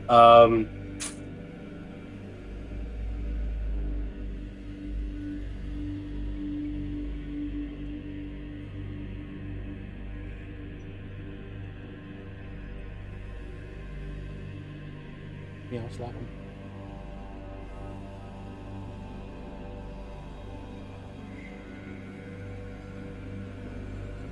So I'm going to try and...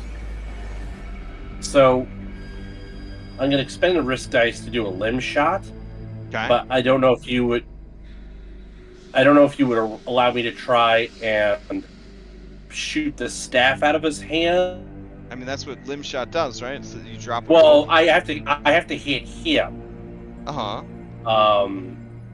So I'm trying to avoid not, hurting him too badly. Because I mean, he looks like a toothpick. I might like just blow his arm off if I'm not careful. Okay. So you want to forego the damage and just try to do the disarm? Yeah. Trick. That's fine. Yeah. That's fine. Yep. All right. So I'll. It's nice. I was able to just search that because of we had the Valda's stuff installed finally.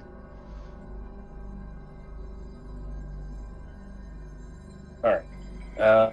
This will be at disadvantage because of the range. Actually, you know what? I can up and over it. Get a little closer. Still on the wall. 65. Still, it's disadvantage.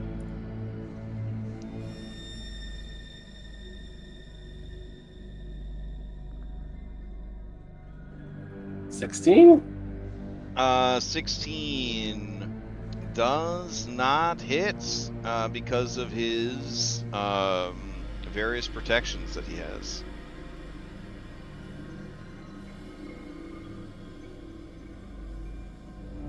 Okay.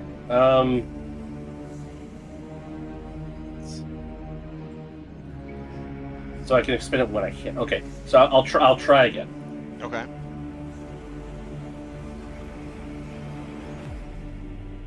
Oh wait, 23 is gonna hit? No, that's 12 because it's a disadvantage. Oh right, no, 12 is not gonna hit. All right. Offhand.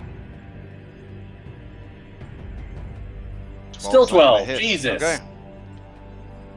All right, Oh, well. and Wayne is shooting at everybody. Bullets are going everywhere. She looks at you like, what are you doing? Wayne, who's most Trying to knock the staff out of his hand before he nukes everyone there. Shake some sense into him. Then I gotta pass to her. Okay. Oof, Ian gave an order now. All right, she's gonna turn around.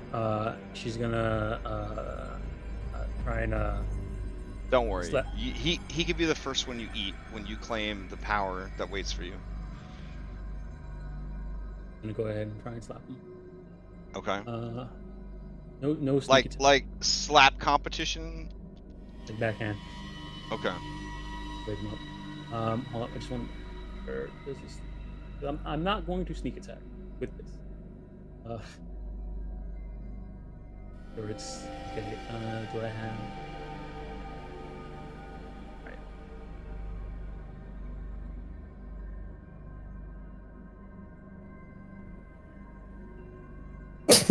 God I damn. want, I want you guys to know that if you're ever in a place in your life where you think you need to enter a slap competition like this, I need you to just call me, like Discord call right away. We'll get it sorted out. We'll figure it out. But you guys need to respect yourselves enough to never do this. Okay? Just please don't. All right. Attack. So you attack him. All right. Let's see. Every time, let's see. Each time you take damage from an attack or spell, you get to attempt a new saving throw. All right. Here we go. He does not make it. All right, she's gonna bonus action bolster by saying snap out of it. Okay. And then extra attack, try and slap him again. All right. His next attack will have a +1 bonus. 11's not gonna hit. Yeah. Yeah. All right. He's probably gonna steal now. He's definitely gonna steal. All right. Well, we'll see what happens. All right. Yeah, we all know what's about to happen. Per madness, it's just supposed to be weapon attack or offensive cantrips. Though the DM can have used other actions to facilitate attack, but it doesn't say that you should use like your best fucking spells and stuff. So, all right. Let's see. Potential targets: Robin, Anne, Wayne. I think that's all you can see from here. His reflection telling him not to do stuff, you know? I guess yeah. If he's maddened, sure, it could be his reflection and Robin's reflection. So 1, 2, 3, 4, 5, 6. Wait, 1, 2, 3, 4, 5. He doesn't want to shoot himself. All right, here we go. For Robin's reflection. All right, so he launches a firebolt at the amber, and it scorches the amber, but does not really do any significant damage to the amber, and that's his turn. It's no big deal. All right, he will pass to Robin, who is in the initiative twice. Not sure how that's happening, but Our reflections, I think, got put in. oh, nice. That's very confusing to me. Okay, I guess Robin will see what you're doing, and she will say that she's non-lethally going to attack him. So she will hit him with the butt end of the dagger of the Seeker. Oh, damn, she do. For 9 non-lethal damage to the noggin. Plus the 7 he already took. Alright. And then he has to make another saving throw. This one will be with a +1. Yeah, Oh, no, he's not. No, he used it on the... on the attack roll, yeah. Alright, then he critically fails. Let's see. Oh no. Arcane Flash, right? Oh no! Alright. Okay. So your guys' old friends, all the way from the salty coast of Favorite. All around your familiar face. Yeah. Shows up just to watch. He likes to watch. He's definitely a sit in the chair, watch kind of guy. Leads forward. He's unfulfilled. Unfulfilled. We'll have to change his name to Fulfilled when the Wild Magic Search goes up. No. That's part of the fetish. He doesn't get to have release while he's watching. Oh, okay. Damn. Okay. All right. She strikes him again for 6 more non-lethal damage. Well, you still have to spend resources to heal. The non-lethal part doesn't matter, but it makes her feel better about her situation. God damn. All right, and then she is going to, and he gets another saving throw. All right, so she's not bolstered anymore. He's not bolstered anymore. Bro, he's just trying to get a 16. Hey, he comes to his senses, and he's going to rush away from the reflection. All right. And that ends the fight. No, I feel like that would end the fight. So it's probably not the right time, Taylor. It's probably not the right time. Unfulfilled. Okay. Yeah. Hey guys. God. Yes, let me tag along now. All right. Exanther comes down the stairs. You know, in a matter of speaking. Oh no. Foundry, please. I'll update. I swear to God. I wanted to finish this campaign first. I wanted to give them something nice. I wanted to let them play the campaign without having to go through another fucking update. Alright. So, Exanther says, yes, the West Wing. Alright. So, over here. And he floats towards this door. Behind this door, which is locked with a word of power, are the prisons of 3 of the multiverse's most despicable fiends. And they wait to see if you guys are like, well, who are they? Who are they? Oh, okay. The highlights brighten. This, so wonderful. Thank you so much. This is called the Amber Vaults. And this wing is the West Wing. And this particular alcove is the Vault of Strahd. Inside are despicable and terrifying creatures. Thekre, the Queen of Poxons. Zrinhala, the Howling Storm. And Sikane, the Soul Hunger. It is said that Thekre grants her champions the power of disease. Zrinhala will strip the mortal flesh from your bones and leave only the soul of a living storm behind. And Sikane, the Soul Hunger, has power over life and death itself.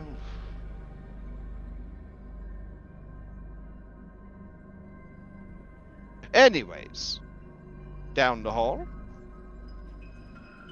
Oh, be very careful.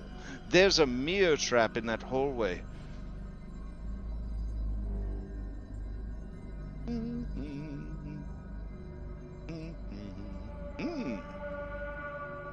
All right.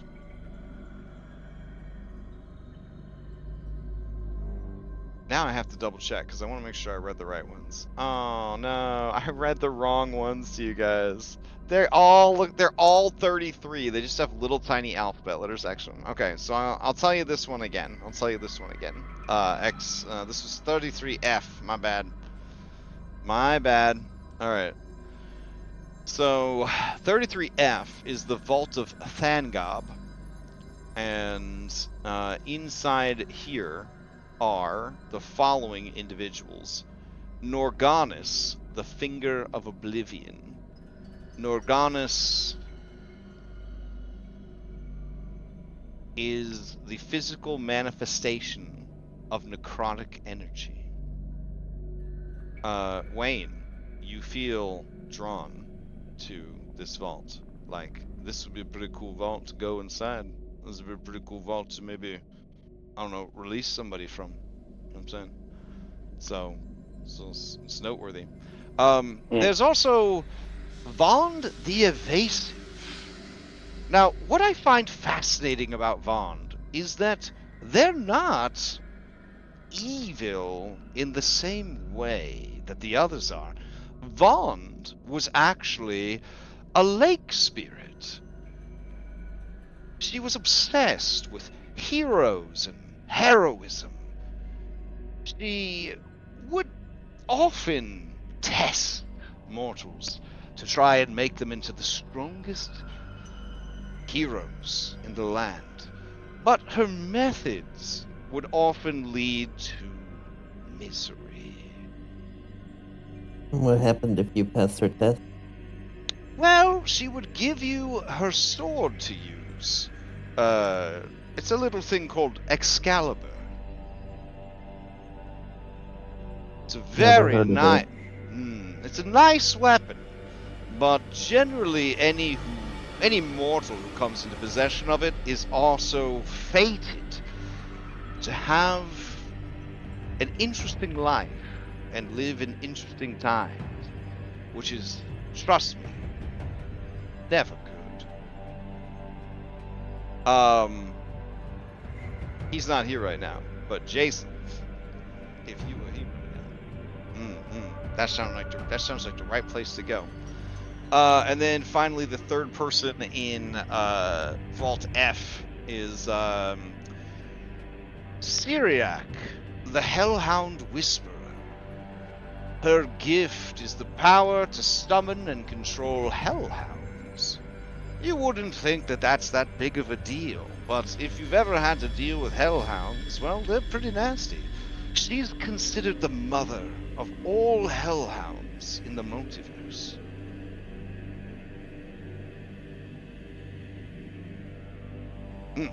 Anyways, now, behind this door, this is Vault E, the Vault of Harkotha. Now, there's a nasty little boy living in there, but since I'm with you, I will tell him to stand down. Let's see, who do we have here? Ah, yes, Yurga, the Eye of Shadows. Yurga's gift is the power of sight.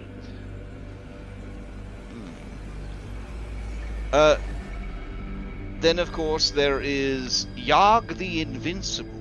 So Yogg is like an alien monkey, I guess. I guess everyone's an alien when they go to a different planet, but by your standards, he would be an alien.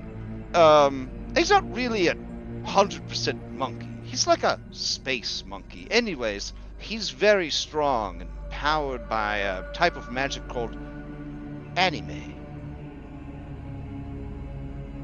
What was that? Anime. It's like when you take the mundane and you draw out whatever amount of extremeness might be inside of it. For example, if Thought was possessed by the power of anime, he would, when he goes to catch a fly, he would, like, fire his tongue like 50 feet across the room, and then if he missed a fly, he'd, like, pull the wall down with the strength of his strike. Everything's just dialed all the way up to 11. Yeah, that sounds pretty strong. Oh, and finally, your friend Great Tarhak, the Five-Headed Destroyer. He's located here as well. Obviously, his boon is strength. And size. Well, I'll just whisper the secret word. Okay. Does anybody try to listen to this? He whispers the secret word. I mean, Taylor's been, like, standing really close to him the whole time. Okay. Oh yeah, he turns and looks at you. He says, "Oh, if you could back up a little bit. It's like when you use an ATM." What's that? A little bit further back. A little bit. Okay, he says, "Alexander," and the door opens. God damn it! God damn. Should have done. We have the code for the air shield. 1, 2, 3, 4, 5. 1, 2, 3, 4, 5. Shit! You want me to change the code of my luggage? If we ever lose Xanther, we're literally gonna travel this place taking one step, Xanther. Next step, Xanther. Like, He says, "Oh, hold on a minute. Hold on a minute."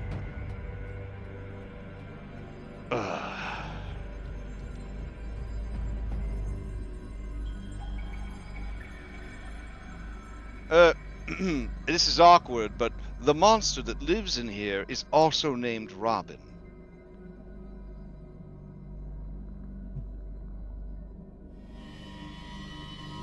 So, just so you don't think I'm talking to you, Miss. Robin, it's me, Exander. I'm giving a tour, so please don't kill or impregnate any of these people. And he sort of unhinges his jaw a bit and does like a eyelight wink at you guys. And then as he's moving away, he says, "That wasn't a joke. He impregnates people. It's a very problematic monster." Can any of you see invisible creatures? I met a guy named Bolo. No, I can't. Okay. Then you just hear inside the room just sort of a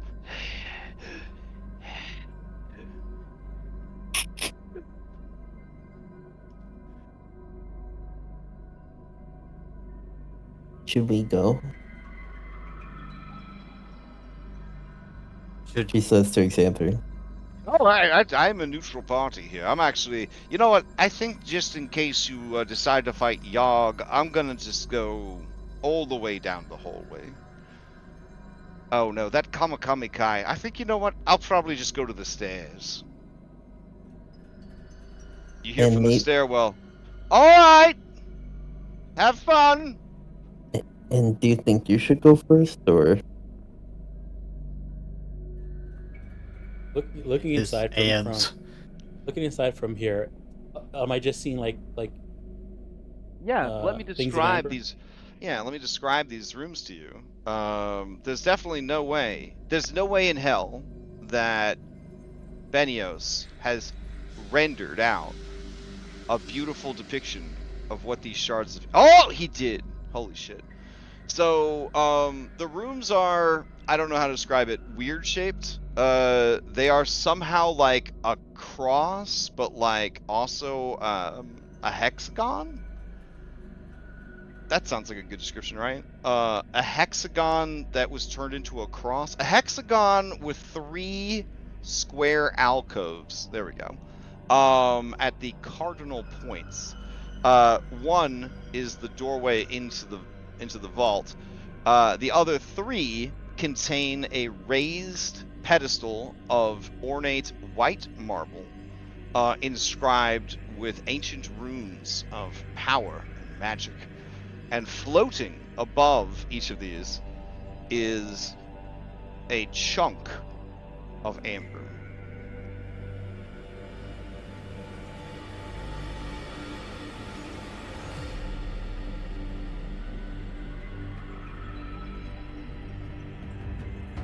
Oh, yeah, sorry. Anne,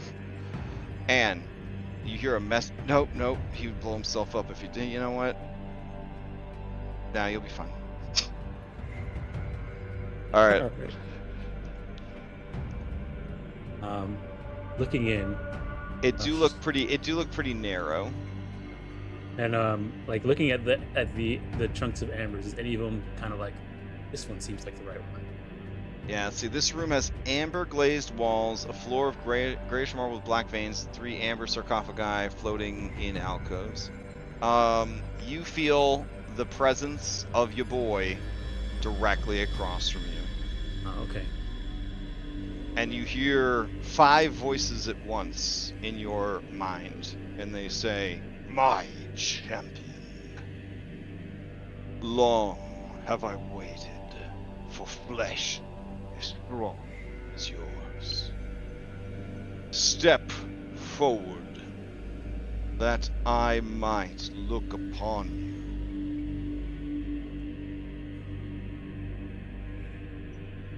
She sees it. She hears the voices. She's gonna turn and kind of like look at everybody else, and then kind of look at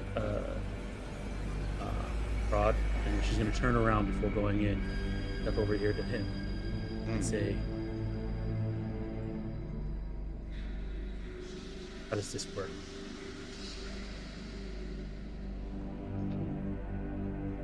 Well,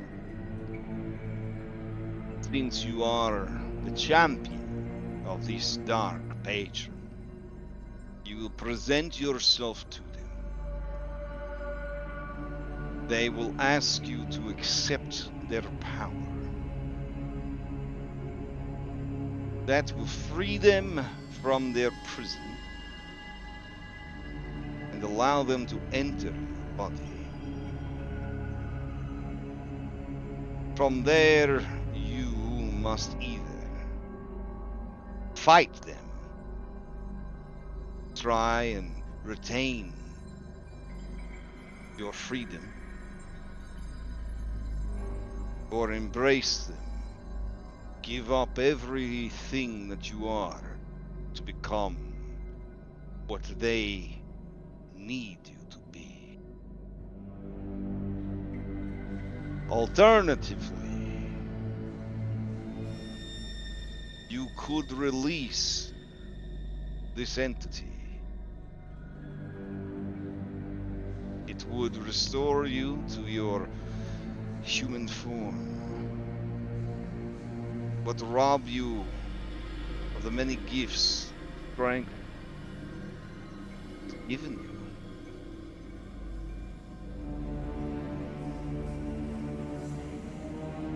But know this, that is the easy way out. If you do so, you must live with the burden of truth.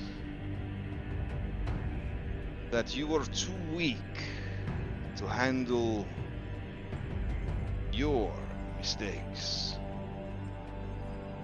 And that you are responsible for releasing such a terrible evil out into the world.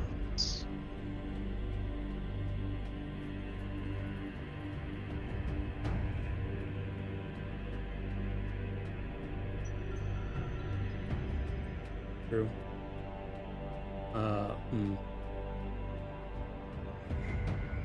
Here.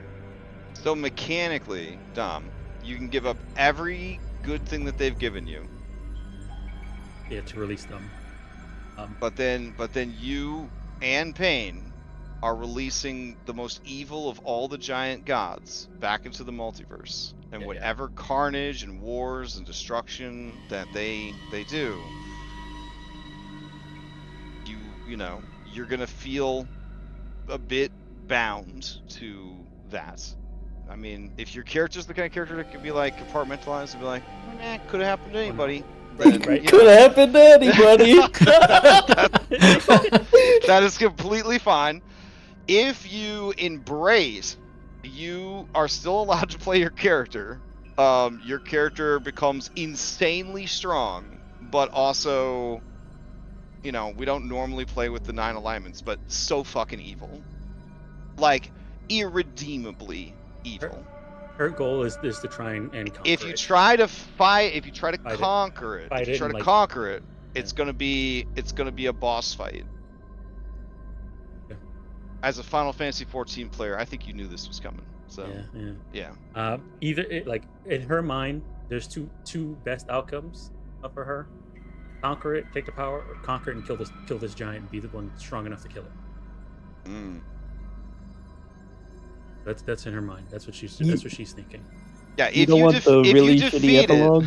If you defeat it, you would basically get to keep the power level that you're at now, but you would be of your own mind. So you would still have 3 heads, and you would be very big and very strong, but you would no longer have this dark passenger. Like, what it's the equivalent of, like, if they design warlocks in a cool way, you know, where, like, if you piss off your warlock patron, they can take your abilities away, but if you best them, you kind of get to keep what you've learned. That's sort of the situation that you're in.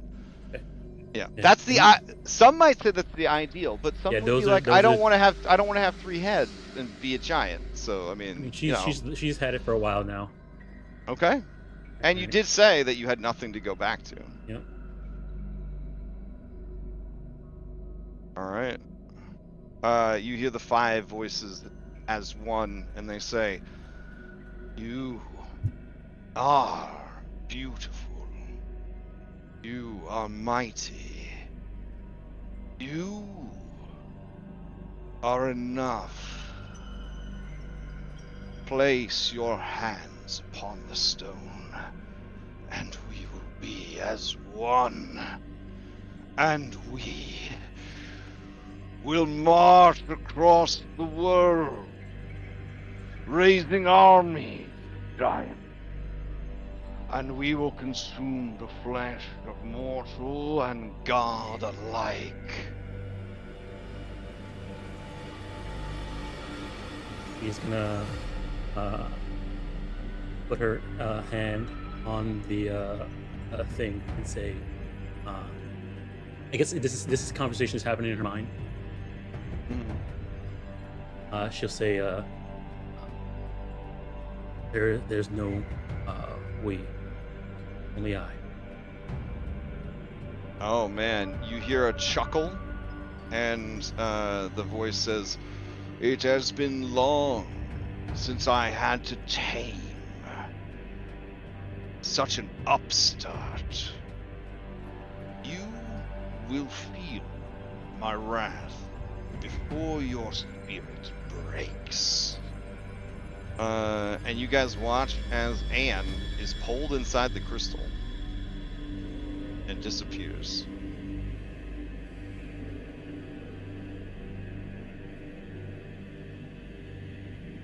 Was that planned? I don't know. Wait. What?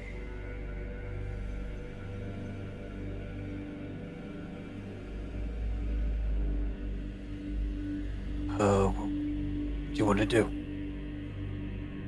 Okay, so Dom, I'm gonna give you access to this sheet. And then you can have a few minutes to study it. You are the boss monster. This monster is a legendary monster, not a paragon monster. So it follows the normal traditional, like, 5e legendary monster rules. So just search for Great, and then Tar. Yeah. It. Yeah. Well, I'm gonna pop this out so stream doesn't see it. Okay.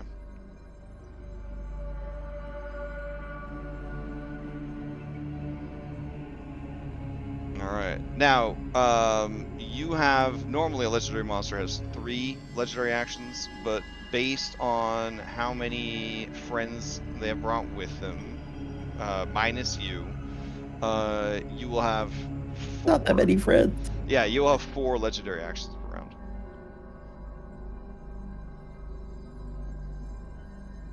Yeah, just 7 of us. That could be just one party, you know? Yeah. Those really big table parties. Full table? Okay. I think we need to spread out and reposition, Mm. just in case she comes out or something comes out of that coffin. Yeah. Angry. Yeah, my plan is to just, hit and run. Let's try not to die. Oh, I really wish How high are Robin the would have taken a ceilings? short list. Short rest. Quickly, eat it. You're sack lunches. Okay. Taylor starts shoving sack lunches into Robin's mouth. Alright, Robin's gonna look at the inventory. Hold on. Ah! Alright. Got 11 of them. Okay.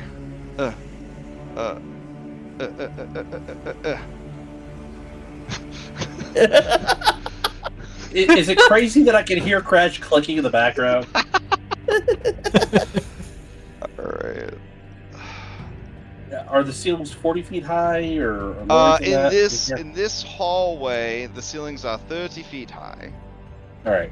The archway. Wayne is- Wait. Hold on. No. I'm sorry. Down here, the ceilings are 20 feet high. All right. Wayne's just gonna go up to the ceiling. All right, Just chill 5, there. 10, 15, 21. Keeps popping me down to the bottom. I hate that. Okay. I guess I'll know as soon as I see the attack roll. But is this like the character sheet that came with the adventure, or is this like... 5. Oh no, it's not. Yeah. Oh, yeah, okay. CR25, we're fine, guys. We're okay. What's CR mean, anyways? They don't give us guidelines for this shit. Exactly, yeah. It could happen to anybody. CR25. I think that actually is the CR. But yeah. What the fuck? It's just Okay, all okay. optional content. It's all Uh-huh. optional content. All right, so 5, 10, been 14, fun, y'all. 8. Ah! I can't do the fucking. You know what? Everybody's eating these goddamn sandwiches. All right, hold on. 5, 10, 14, 18, 23, 28, 31, 33. Okay, I'm done. All right, she gets 33 health. All right. Damn, bitch, you ate a lot of sandwiches. I did hear from Lauren. They're having family medical emergency. It's not the same family member again, is it? No. Well, no. If it was, like, that would be bad. Like, bro, I think it's bad no matter what. right, but that would be like exceptionally bad. No, it's pretty bad. Yeah, it's pretty just bad. Okay. Feel for him. They're having a bad time, like, since they joined this campaign. They fell off their bike and had to get dental surgery because they busted all their teeth. Like health problems with spouse, health problems with parents. Like, it's been horrible.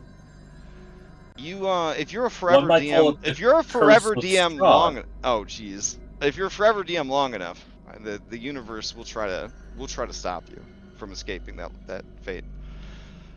All right, this bitch ate like 15 sandwiches. It's like Scooby-Doo over here. She fucking stacked them all. She tied them with string, and then she ate them, and then she pulled the string out, and it was tied in a bow. Like, that's what happened.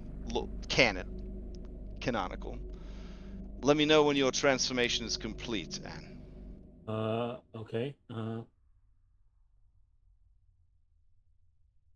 It's a big sheet. Oh no. Okay, those are okay. Okay, that's something I recognize. Crash, if you had to compare it to something else I've fought. You will have to be surprised. You do know that their name is Great Tarhak, the 5-headed destroyer.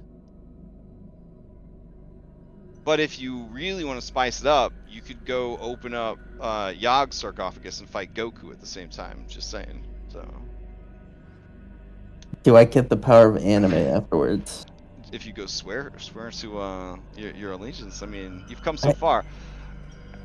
Oh, okay. I mean, yeah. Goku's a good person. Like, not this one. Oh, this is Dark Goku. Yeah, this is like the one. No, Vegeta's a good person. This is the one. Not at first. This is the one whose space pod landed in the Soviet Union. You know what I'm saying? Like, yeah. Oh. This is Red Sun Goku. Oh. Yeah. Okay, now I'm torn because I actually liked that What If. That was a fun story. Let me guess, Tom. It has an ability to eat someone, and then you're fighting in their stomach. That would track. No comment.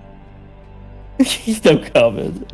Real high strength and con saves. Okay, I think I'm okay. Think you're okay? Yeah. I mean, of everybody on the server, I feel like you are. Does anyone have any rope? You're one of the best boss monster fighters, so. Okay. All right, then I will pause the initiative. Do you think Victor would eat sandwiches, or was he too busy feeling like overexcited and embarrassed? No, I think he sees people eating sandwiches, and he's like, "Yeah, maybe it's sandwich time." Okay. All right. Please, God, if you need a sandwich, eat a sandwich. All right, it's just or a 10 of D4 them. plus 1. He needs at least 25 health, so he will eat 6 sandwiches using the Scooby-Doo method.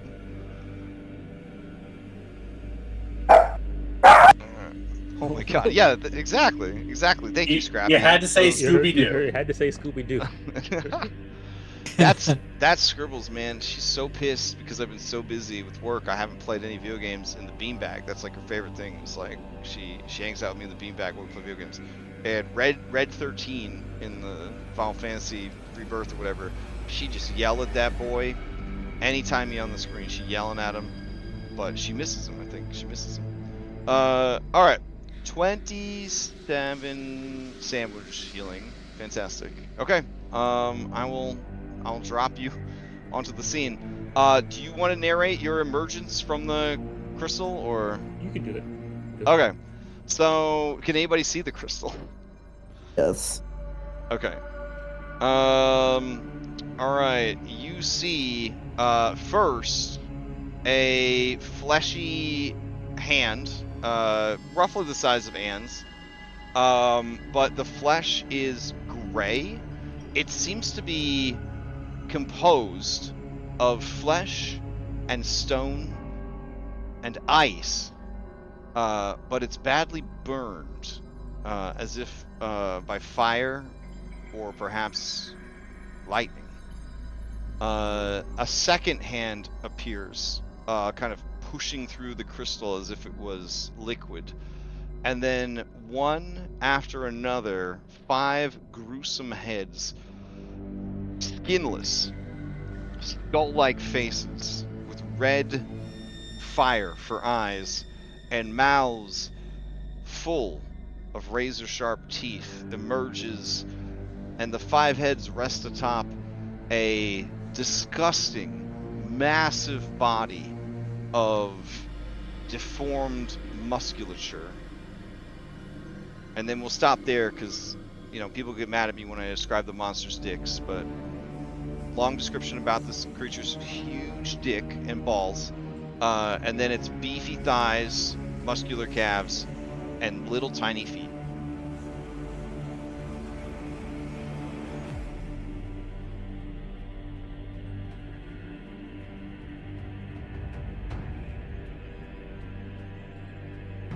All right.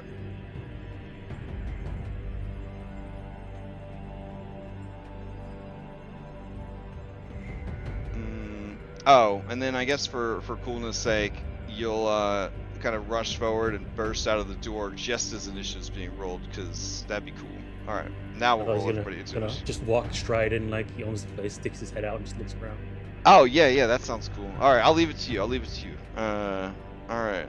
So I think everybody's rolled into initiative. Let me grab some music here. All right, this is your boss fight. Is there any boss music that you want me to go grab, or? Titan? Hmm? Final Fantasy Titan? Oh, Titan from Final Fantasy 14? That's a good one. Alright. Theme of Titan. Under the Weight with lyrics. Down. Oh, no. No. Is there one with... Oh, wait, here's Landslide? Is that the one? I think Landslide might be it. Alright. There might be, like, very slight lyrics. That's fine. I will say, a couple of our kick-ass anime songs from way back in the day had episodes of Red Hand Doom pulled because Bandai got mad at us for using their... Really? Yep. If not, God, I'm gonna be so pissed when I'm on my deathbed. Yeah, where's the episode? I remember this episode. We were all mad at each other. That's every episode. What are you talking about? What? If not this one, then the one from 16. Oh, no, this is fine. Yeah. Alright. Okay. And away we go. Right, Wayne, to you. Game's paused. Alright. Okay. Not sure what to shoot at, not knowing what's gonna happen. But I mean, if this big swinging dick is out, we're just gonna aim for the twig and berries, because experience tells us that's an incredibly uncomfortable place to get shot. Okay. Not when your dick is that muscled. Oh wait. Also, so... you guys have to tell us if any of you are good. Like, do any of you identify as good on your voters registration? I think Rob. Not anymore. Also, as soon as he steps out, I think everybody needs to give do a wisdom save. Oh shit! What you don't have to like activate that. It says when the creature first enters the area. within 30 feet. Oh, dang, he has a fear aura 30 Yeah. feet. Oh, shit. Okay. I'm looking for Irina. Man, I think Taylor I would identify as good. I think so. Okay. Tarhak, you see one tasty treat. They have a low strength, and they're good. But Robin also identifies as good. Wisdom? Yes, wisdom. Alright, I believe I have advantage against fear. What is this? It's frightful presence. When a creature Yeah, first right. enters the area within 30 feet of Great Tarhak. Oh my god, that's really bad fear. Oh my Yeah. god. Okay. Alright. Okay. I'll So let you fail. tell them what happens once they've locked What in was the those saves. DC?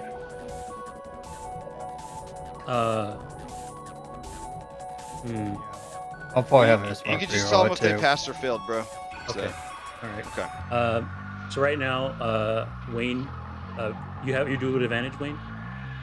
Yeah. Your Steely Eye Aura, you failed. Ismark failed. Could I and, succeed at a cause? Oh, since you asked, you have to. Yeah, I know that's the rule. All right, here you go. You are drained. Lose when you load spell slots. If you don't have spell slots, lose one short rest ability. The use of one short rest ability. Use of one. Okay. Honestly, the tamest I think on the whole table. So. Anybody who's playing Robin? Then I lose an exertion point. Okay. Oh, Robin. Okay, I'll roll for Robin. Robin. Let's see. Just have an ability to just not be feared. Right. Okay. So she fails. She'll have to use that. All right. Here's the wisdom save. She fails. Fails. Okay. So then it's a reaction to use it. All right. God, I hate this character sheet. God, shrug it off. Here we go. All right. Alright, so let's see here. We have Ismark using Dominable. So it's just Taylor. Okay. Yep. Alright, Taylor. You are stunned until the end of your next turn. Oh. But that's a fear stun, right? Yeah. Okay. Alrighty. So Wayne, continue your turn. All right. So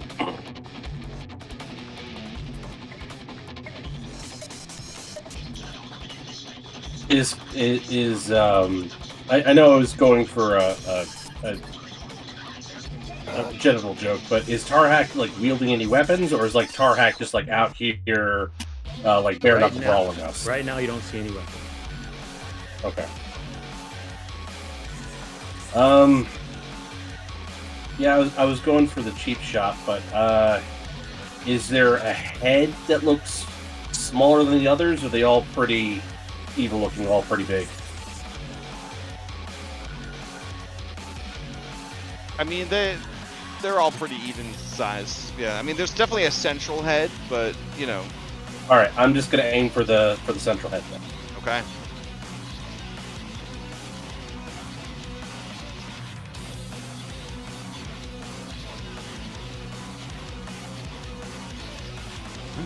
Let's Oh, go. shit. Nice. All right. Do a critical effect as well. Piercing. Ooh, hold on. Are you using magical? Yeah, it's magical. Yeah, I'm using the right? plus Okay. one bullets. All right. Oh no! Your horns break. You scrape his horns. Terrible. Okay. Okay, I'll apply the damage now. You dented his head. That's fucking awesome. It's what I was dead for. All right. 14. Yeah, 14, ain't gonna no, do it. no. And then offhand.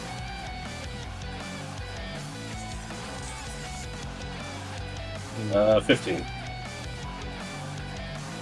Crash is not letting me apply the damage. Oh, really? Oh, okay. Just with the buttons. All right, let me see if I can do it.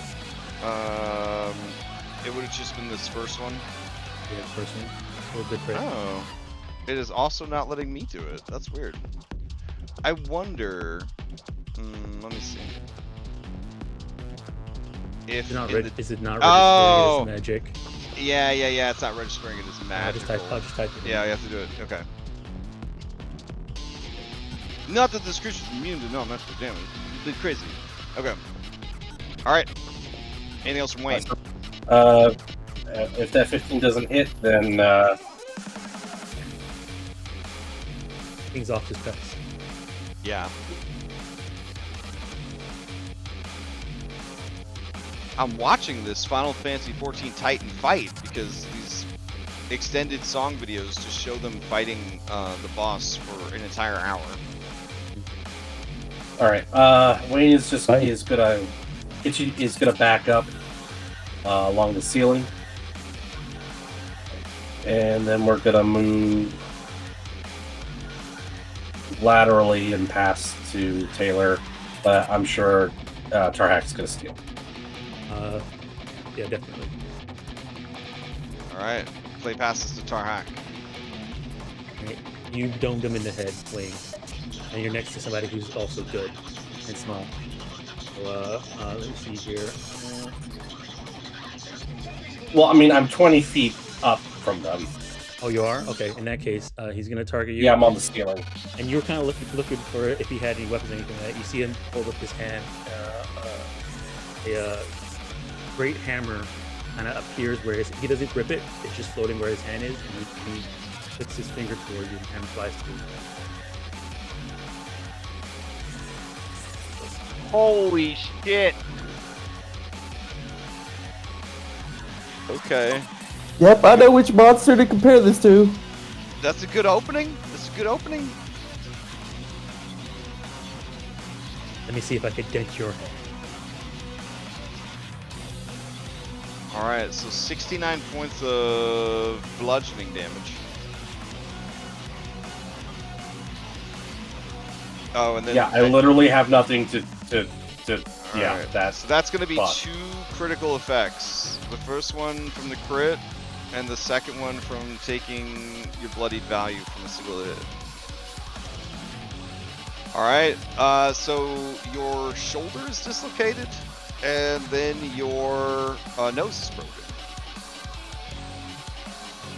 guess that answers the question. Which shoulder is dislocated? It's gonna matter. Because I mean, if it's my right shoulder, then like basically until I can fix that, I'm Roll shooting with my randomly to offhand weapon. determine. Yeah, odd is left, even is right. Well, then I'm down to one pistol. I mean, unless that would be the case. But roll a die to find if it's left or right. Oh, I thought. Okay, never mind. Okay, so Alright. left. So it's your left shoulder. The arm is non-functional. Treatment. While in initiative, you can make a con save. Sorry, not a save. A con check as a bonus action to force the joint into place and end this injury. Off initiative, a DC 18 Wisdom Medicine check will end this injury. I will allow someone trained in medicine to perform the medicine check as an action in combat. If they go next to Wayne, they can pop his shoulder back in. But they will need both hands free to do so. And then broken nose, a sharp impact to your face has left you with a painfully broken nose. A DC 8 Wisdom Medicine check will set your nose properly. Otherwise, it has a 50% chance of healing slightly crooked in 4 days. The DC of this check is increased by 2 each time your nose is broken. Okay. Someone really thought hard about this stuff. Good for them. That was his first attack. Okay. Second attack, he's gonna point down at Taylor to have the hammer fly towards her. So when I'm stunned, can I dodge? Probably not, right? No. Okay. Yeah, no reactions, no no dodging. Yeah. That hit. 25. Yeah.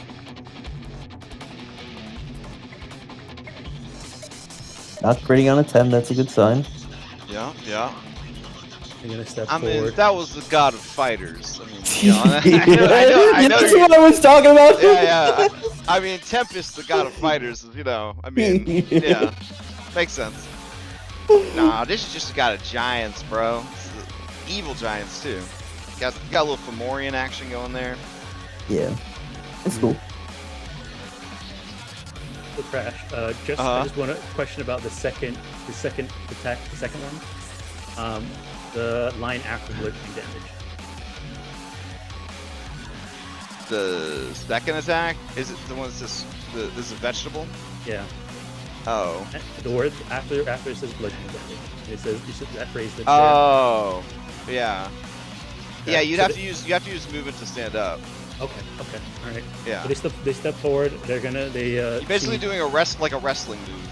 Okay. All right. Yeah. So hammer, and then they're gonna punch.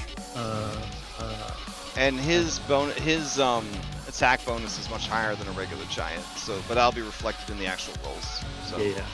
All right, they're gonna do a unarmed strike, unarmed attack against Robert. 18. 18 is gonna hit. I don't know if she has anything to boost her AC. Plus, she's already used her reaction, so she just takes it. All right, 24 damage, and she's not resistant yet because she's not bloodied.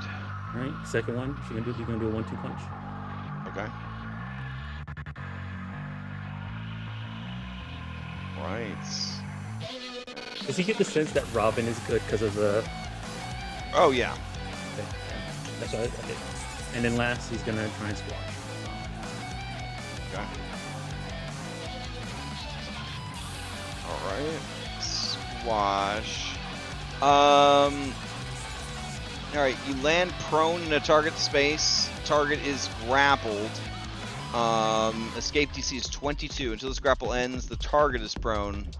But the grapple ends early if the giant stands up. So you would fall on her, but if you He'll want, fall on her, and then just stand up. Oh, okay. So you just kind of like does like an elbow drop, and then uses the rest of his speed to stand up. Okay, fair enough. Stands on his It's flashy. So Oh yeah, you would notice that even though he's naked, he is wearing what looks like a championship WWE belt made out of like skulls, teeth, horns, scales, like trophies he's taken from various entities that he's killed. alrighty. Yeah, and then bonus action. Oh my god.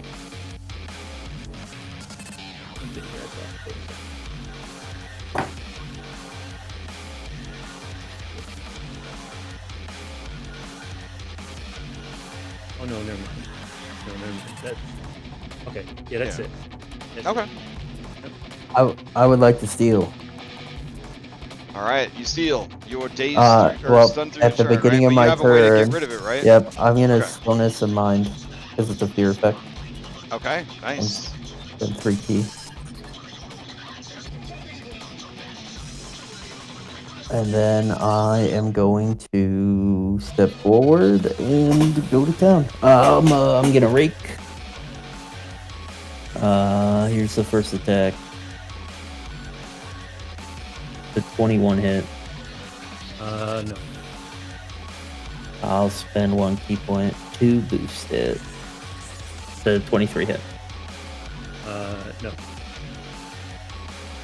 Okay. And then I'm going to realize. Well, you could argue thematically like you're hitting, but it's not having any impact. Yeah. It's just pure muscle. Yeah. I'm gonna get a flank for the second attack. So here it is with rake. Hits. You take 1d. You take 5 lightning as I touch you for the first time this turn. I'm going to flurry of blows. Twice. That's 19. Oh, what's this guy's fear aura? And what's the save? Wisdom? 15. Alright. Wow. I don't know if that would have changed things for you, Taylor, but Rahadin is also stunned. I don't think this this the is time? probably the first time. Strahd is stunned. You guys who finished the campaign right now? Just saying. This is the first time since oh Finish my them God. before he finishes us. All three of them. I mean, that's a Okay. pretty good opportunity. Oh, I think Strahd's actually immune to stun. Okay, yeah, he's immune to stun. I gotta count my attacks. before that. He points to his BBEG badge. It's like, yeah. Oh, I thought maybe he lost that when he got weakened. No, I see. He's immune to frightened. So yeah. But them saves, right? It's almost like removing his bindings to the land is a crucial part of depowering him enough to defeat him. 28 hit, I'm guessing. Yeah, 28 does hit. Okay. I'm gonna put sneak attack on it. And here's my last attack. 22 hit. 22 does not. I'll boost it one. It's a 24 hit. No. Oh wait, 24. No. 24 does not hit. Oh my god. I'm gonna use the rest of my movement to fucking get out of here. It's counting as difficult terrain. Why is that? Monsters count that are larger than you do count as difficult terrain. Oh, okay. Yeah. You don't affect weapon if you're training. Oh, you're not dashing. I'm not dashing, but I'm running. That's my turn. I'll pass to I'll take it. Oh, Ismark. Strahd says don't go down that hallway. Taylor nods. That's Alright, we passed to. Ismark. Ismark. Great Tar Hack, do you do yes. anything or no? Yes. Oh, okay. He is going to keep an eye out. Keep an eye out on Strahd. He's using legendary actions to do something. He has Okay. one head on Strahd. Oh, I see which one you're doing. Okay. Alright. Alright, this thing- Counting it, remembering I did it. I'll do this. Pretty dangerous. I don't know if you saw that. I see it. I feel like you're playing Yu-Gi-Oh! You throw out a trap card. So. Alright, Ismark runs up and will, with the withering staff, unleash a knockdown assault. Okay, We'll do some attacks here. Hopefully I can hear you.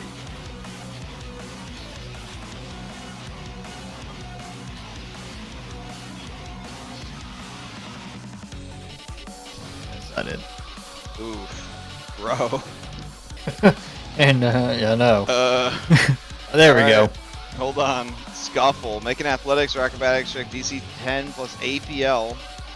Or be moved 10 feet into a random direction and knocked prone. Off of your double nat ones. Oh, no problem. Holy shit. Okay. Yeah, keep going, keep going. 28. That hits.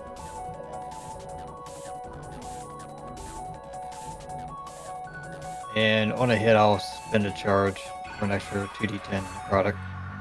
If Do I that need to does make- anything. Do I need to do something for the knockdown thing? Yes, a deck save. And you gotta, and if he's doing the necrotic, you have to do a con save DC 15. So deck save. And then That's a pass. That's a pass. There's the necrotic. You see the necrotic damage is nothing. Okay. Good enough, good enough. Okay, what's, well, I'm still alive. What's action surge? Alright. Since Ismark is Purple Knight, Robin could use a reaction. Oh, you don't have a reaction. Hold on. Somebody I can 60 feet. Wayne, you want to shoot? Yeah. Well, I mean, I guess the other valid would be Strahd.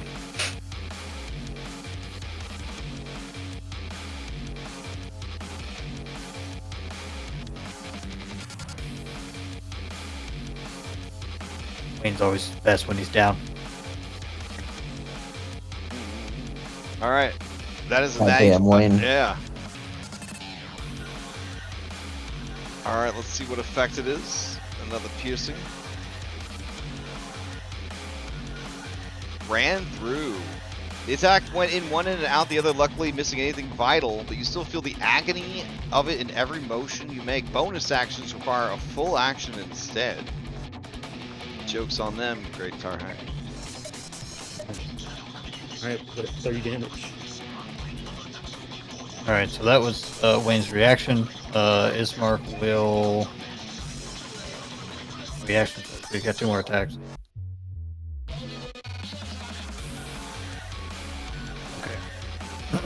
Ismark, you're better than this. Fatigue. Give me a con save. DC 10 plus APL.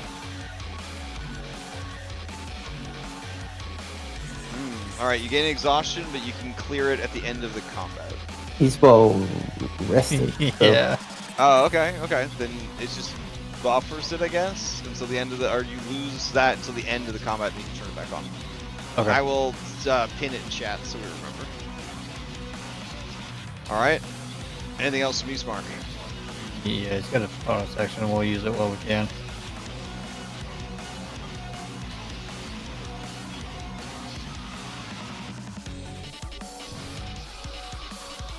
So heal second when Robin, Wayne, and Taylor all heal 13 points. Oh, damn. Oh yeah. What does that? That's raw Purple Knight. Wow.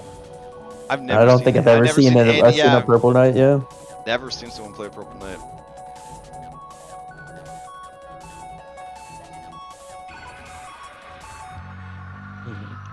Probably because Purple Knight, without being able to take a second fighter subclass, is not enough for most people. Yeah, I mean, it stands next to Battlemaster Samurai and Yeah. Echo Knight. Yeah, true. Yeah.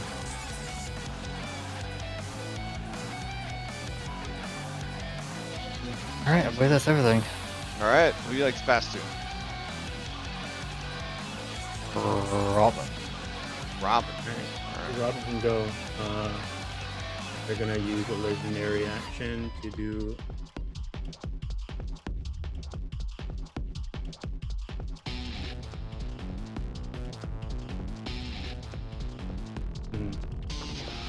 Wayne's crit him twice. Wait, Robin would be prone too, right? Because you hit her with that move? Yeah. Okay. She's just not grappled because you stood back up. Okay. Yeah, Wayne just crit him twice. So I feel like he would do this. Probably. Yeah. All right. You're the evilest of evil. Yeah. Yeah. Let me see here. Is there range in this?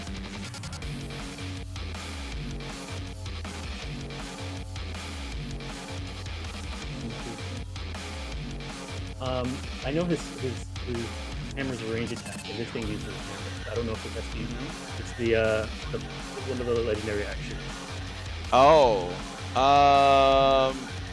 Yeah, it's just with his hammer. So. All right. So yeah, he's gonna use this on Wayne. So the hammer goes to try and keep Wayne on the ground. Okay. Use, it's like an evil version of like Thor, like how you put the hammer on someone to pin them down. Yeah. Deadly pounding. Deadly pounding.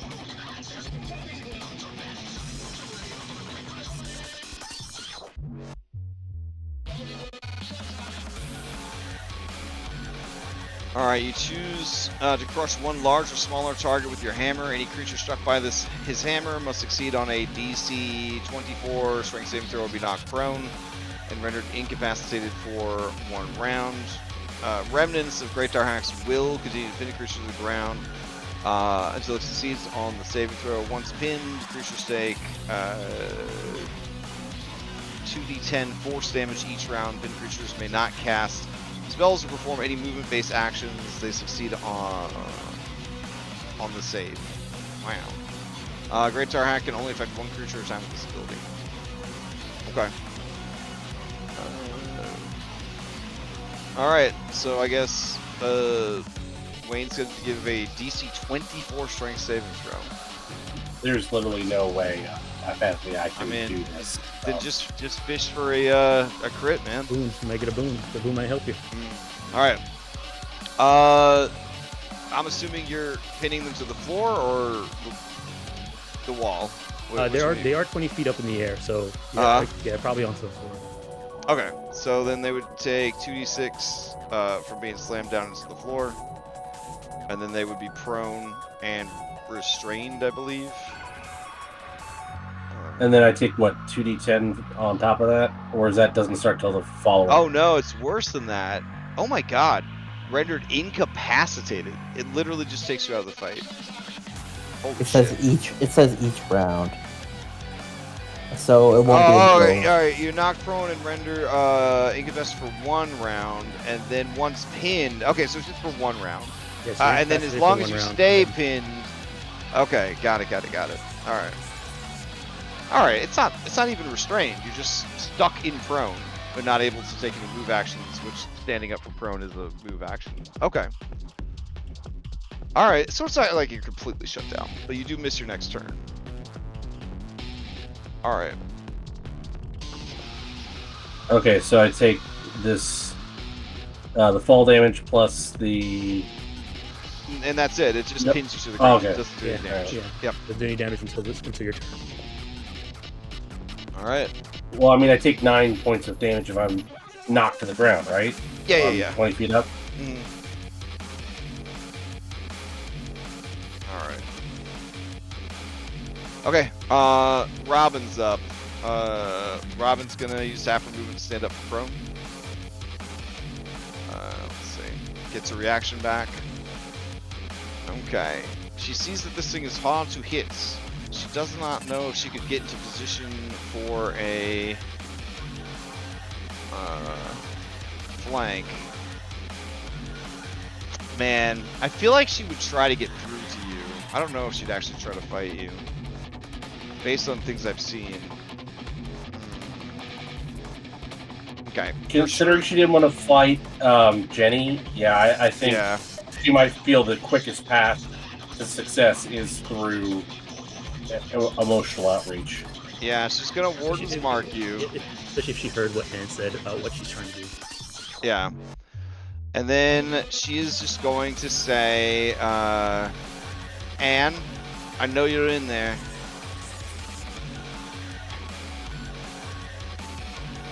Show this fat, muscle-bound bastard that you... Show him who's boss. And she's gonna go ahead and try to do a... God, I fucking hate this character sheet. Oh man, I'll get to change it. Hold up. Let's change it when he gets back. Alright. It's just a classic case of over-design. Okay. She's gonna go ahead and try to use a persuasion on you. Alright. With that persuasion, you can do one of 2 things inside Great Tar Hack. Okay. One is you can give him a debuff, or 2 is you could directly damage him. If you directly damage him, he will take 50 points of damage. If you debuff him, he will get 1 stack of exhaustion.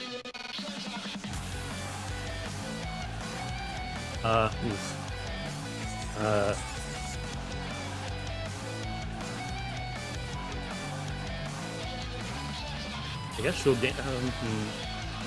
Tough choice, right? Yeah. You know, if this keeps happening, that stack exhaustion could do some real work. But all right. Lower AC, right? Does exhaustion lower AC? Lowers AC, lowers saves. All right. Yeah, we'll do the. Right now they're okay. They're doing damage. We'll go with exhaustion. Okay. So Great Tarhak gets 1 stack of exhaustion. As they're fighting an inner battle right now. Something they ate is disagreeing with them. All right, that is Robin's turn. She's gonna stand her ground. She will pass to Victor so he can clear out his stun. All right, Victor will pass to Strahd. All right, Strahd will look at Robin and look at Great Tarhak.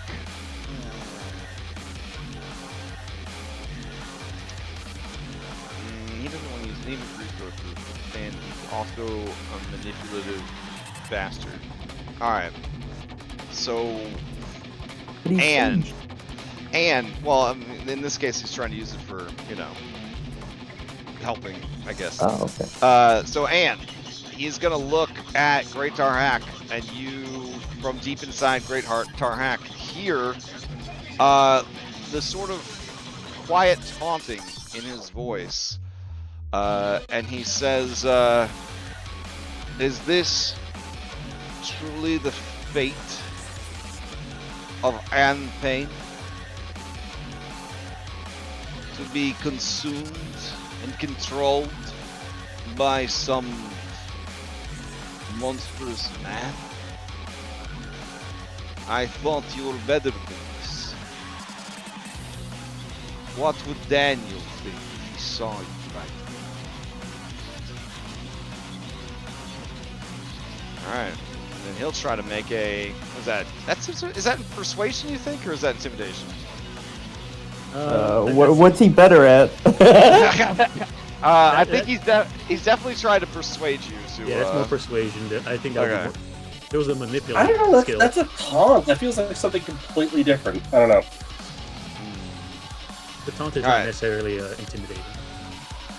That's fair. Sometimes it's just like how slick you are with your words.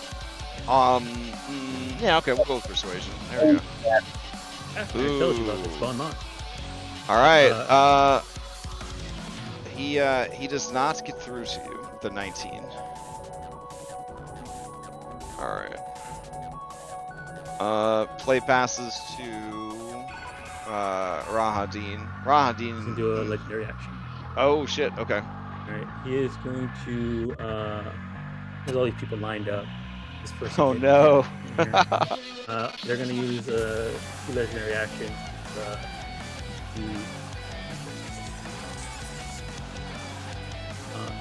well, it's not that it's not that far. So in that case, they're going to use a legendary action to Right? Isn't that like the weirdest like template? yeah. Yeah. Cool. Okay. Now he is immune to his own condition that, you know, that is listed there. So you can start the cone anywhere inside his template if you wanted to. Like, yeah.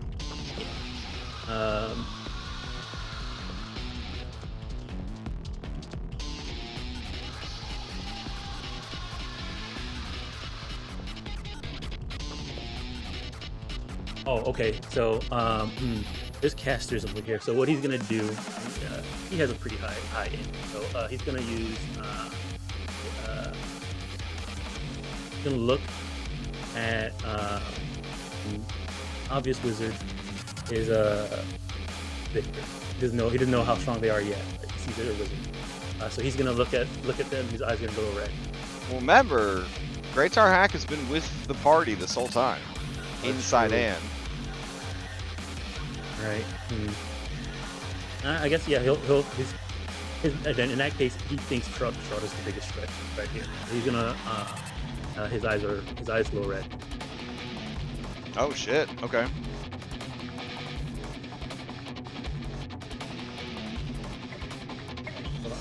here. You need to make a DC a Constitution. Who does? Strahd or Yeah, Strahd. Victor? Okay. Oh shit.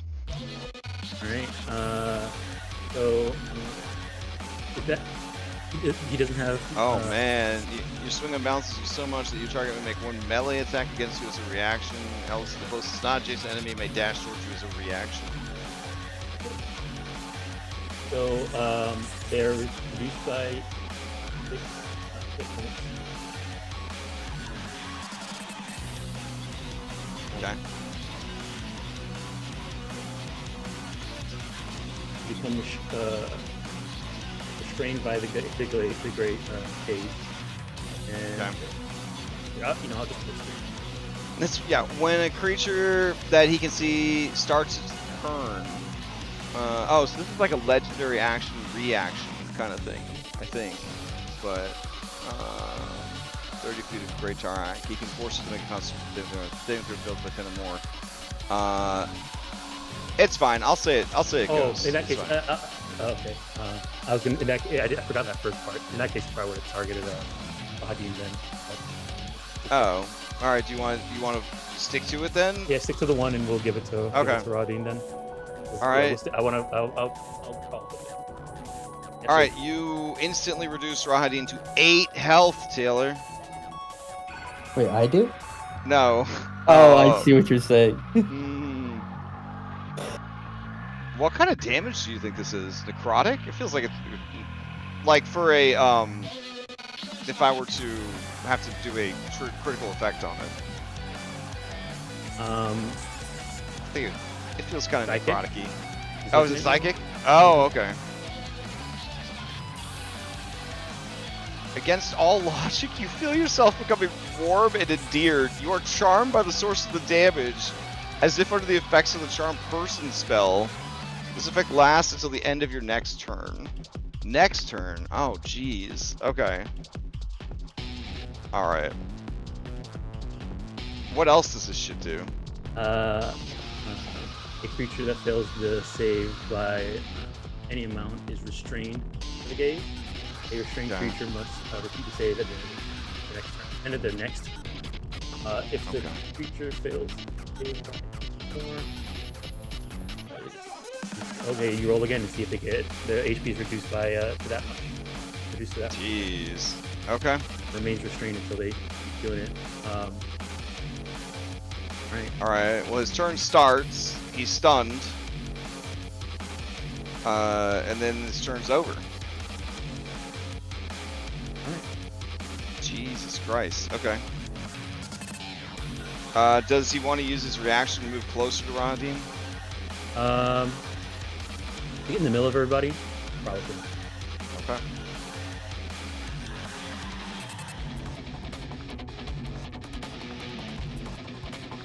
When you yeah. attempt to get away from us, Yep. I will use my reaction Okay, yep. to attempt to one-hit strike you. Ooh. I'll make an attack, see if I hit you. If I hit you, you go. Oh, okay, fair. Do. Nope. And then You I guess rolled Robin twice gets as it. high on that one as you've been rolling on the other one, so. True. Sure.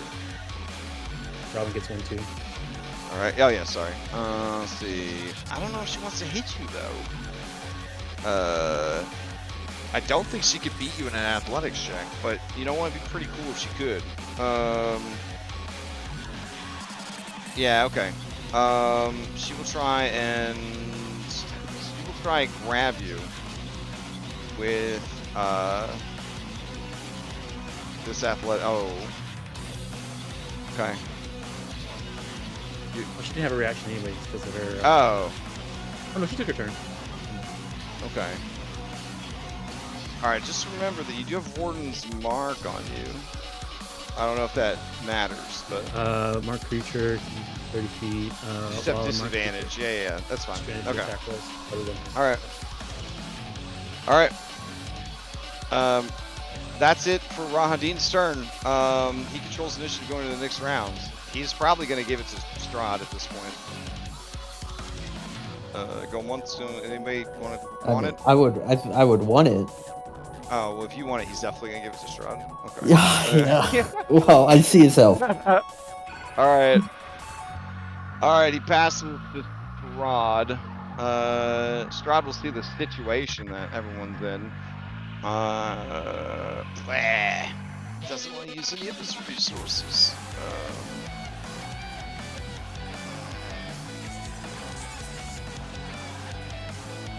All right. That's like, yeah, I want to help you. Like, look, I want to help you with your car. So, like, I'll drive you to the mechanic. Oh, you're financially burdened. Well, like, you know, I drove you there. I'm helping. But, like, I can't use any of my resources. What if my car breaks? I mean, he's a very selfish guy. I'm just trying to stick to the, just trying to stick to the script here, It's a little selfish. All right.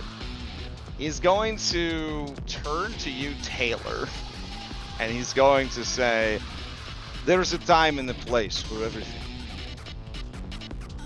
I have no qualms with you settling whatever differences you have with Rahadin after we complete our work." Yeah, I mean, Taylor looks up at this giant 5-headed fucking destroyer, and she just nods at him like that's the plan. All right. Sounds good. All right. Let's see. He was thinking about a wall of fire, but then this guy will just pick people up and like move them in and out of the wall of fire. So that doesn't seem like the best move. All right. He saw Robin had an effect on it. He's just gonna continue to try and like coax Anne out from inside the monster. And he'll just tell her, "Pain, listen to the sound of your allies as they are torn apart by a creature you invited in.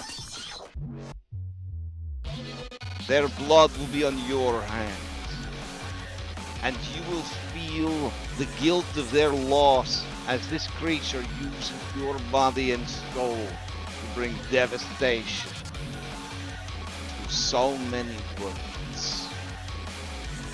Alright, here we go. God damn it! Strahd could not roll for shit. And yeah, and it's just not getting through to you. Like, who is this fucking guy? Tell you what's he's Your fault. You fucking. Is this? Well, you're fucking here in the first place. Yeah, it's his fault. I lost Daniel in the first place. That's right. All right, he will grimace in frustration. And he will shout over to Robin and he'll say, "Miss Keller, I gave it a shot. Now the violence must stop." And then, let's see, bonus action. When you use your action, oh, that's cool. All right, well, I'm gonna wait on that one.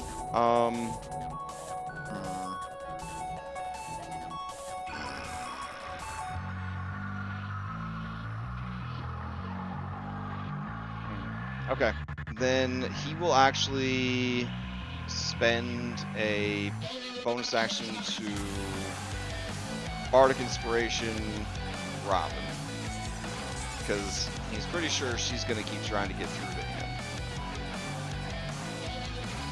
Alright, and that is his turn. He did not damage the creature. He will pass to Rahadin. Alright, so what happens at the start of Rahadin's turn? Alright, start of his turn. I mean, he's restrained until the end of your next turn. So he's still restrained, but he, take his turn and he's restrained. Okay. Until the end of this turn. You can also make a lingering save after the end of this turn. If you fail, I rolled a 2d6 again. That's the end. And this is a magic effect, so you can't even like Misty Step out of this. Yeah, I mean, yeah, it's not. You're not grappled by anything. You're just looking at them. Damn. Okay. And our restrained is pretty mean for like using items too. Yeah, you gotta do like a sleight of hand equals to the damage. All right. Let's see.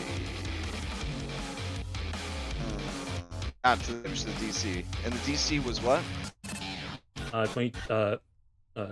22. On. Wait, what was it? Sorry, I got dropped. 22 con. 22 con. It's got to make a sleight of hand 22 to use a potion.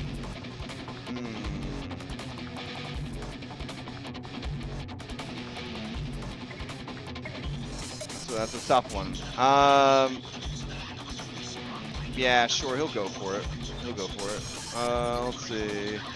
Any creature can use an item interaction with sleight of hand versus the DC of the restraint where the interact fails and is spent. Alright. So bonus action, he will try and take a potion. He succeeds.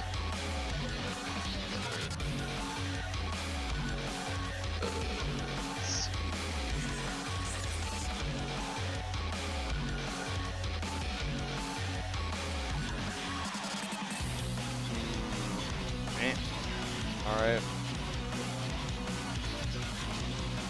And then action, he will use his bonded scimitar. And he will attack 3 times against Great Tarhak. Yo, these are at disadvantage. Damn. Hate to see it. Okay. And that's his turn. And then the restraint ends. Or he has to do a new save. No, he makes a new save. Yeah. Shit. Alright. Let's see. 17. Alright, that is not 10 or more. So okay. Just remains restrained on the Alright. Alright, he will pass to Taylor since he wasn't able to damage this guy. Okay.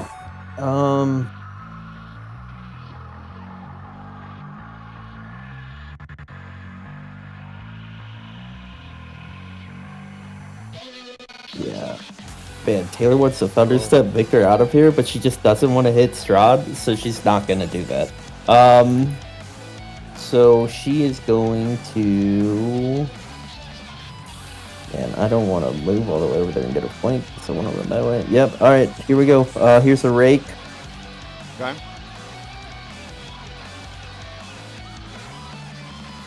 $29. Yep, that hits. Take 5 extra. Second attack. Flurry. Right, 26 hits. Third attack. Fourth attack. I'll boost that by 2. It's 24. It's a 2, so it's 24. Yep. Miss. Well, I thought exhaustion reduced your AC by 1 and a 25 hit before. Yeah, I'm checking. Oh, you know what? Shit, it's fear that reduces that does it. Yeah. Can I get my key point back? No. Well, Thank you. Exhaustion is every roll they do. Yeah. Abilities, attack rolls. I just have like and... horrible PTSD from having 6 exhaustion at the beginning of this campaign. Alright, so 5th attack. And that one. Oof, okay. Let's see what happens. Critically exposed. Next damage roll made against you, and he once and chooses 3. So this only lasts till the end of the round, though. Final attack. It's gonna miss. I'm going to run.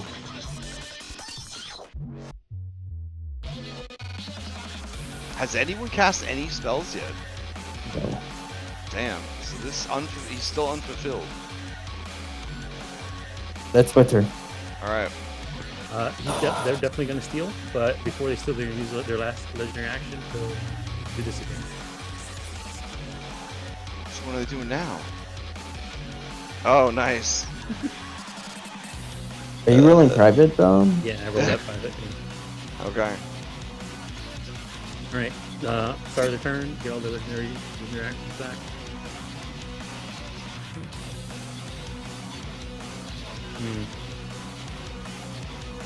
This one keeps trying to get and to fight that issue here. Oh shit.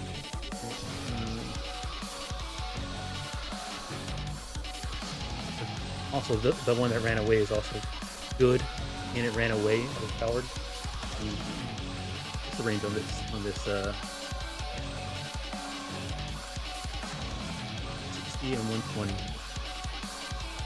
They are around the corner though. Yeah. They'd have 3/4 cover.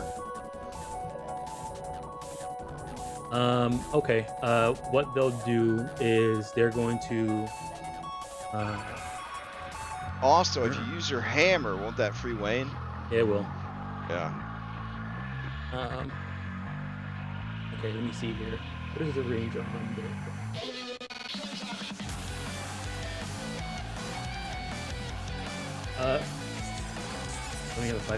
They only have a 5-foot reach. I see what it says in the thing, but I just want to make sure. All right. Their hammer has a really good reach, but they're Okay. All right. He's restrained. They're okay. They'll step up. They'll step up over here and try and grab Robin. So I think there's something here that they have a. Any bonus action needs to be an action. Also, you see at the beginning of their turn, some of the wounds start to heal.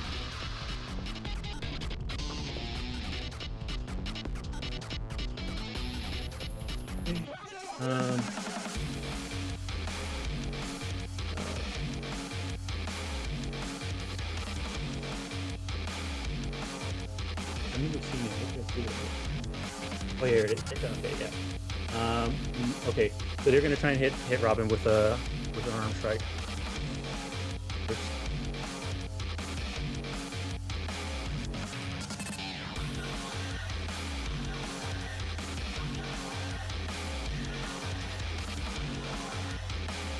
Right, and then as a bonus action, they'll attempt to grab them.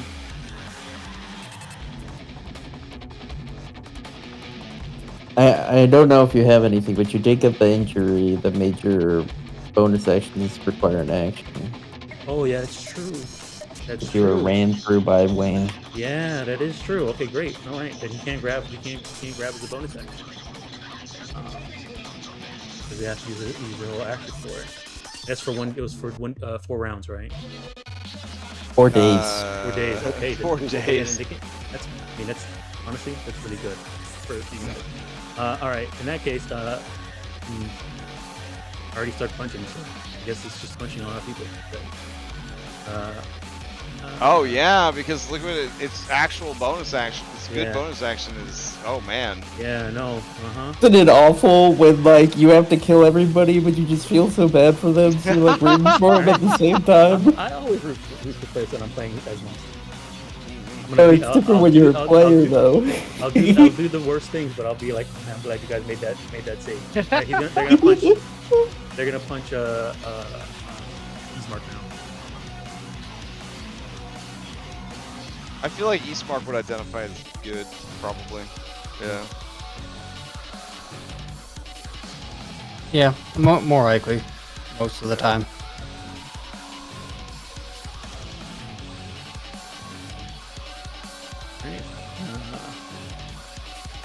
Alright, punch, and then I guess we'll just go back and forth between these two.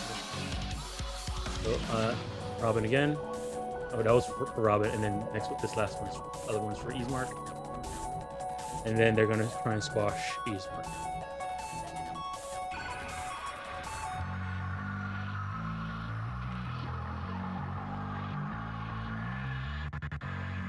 Been squashed.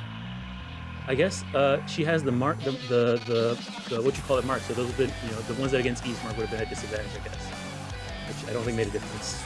No, didn't make a difference. Okay. Right. So they're prone, and they're gonna remain prone until Ismark down. Oh shit. Okay. Were any of these attacks aimed at Robin, or are they all at Ismark? It was Robin, Ismark, Robin, Ismark. Oh And shit. Ismark. Okay. So Robin takes 21, and then 19. So Robin took the 17, then the Okay. 21 was Ismark, the 20 was Robin, the 19 was Ismark, the squash was. Okay. All right. Well, she is resistant at this point, so there's that going for her.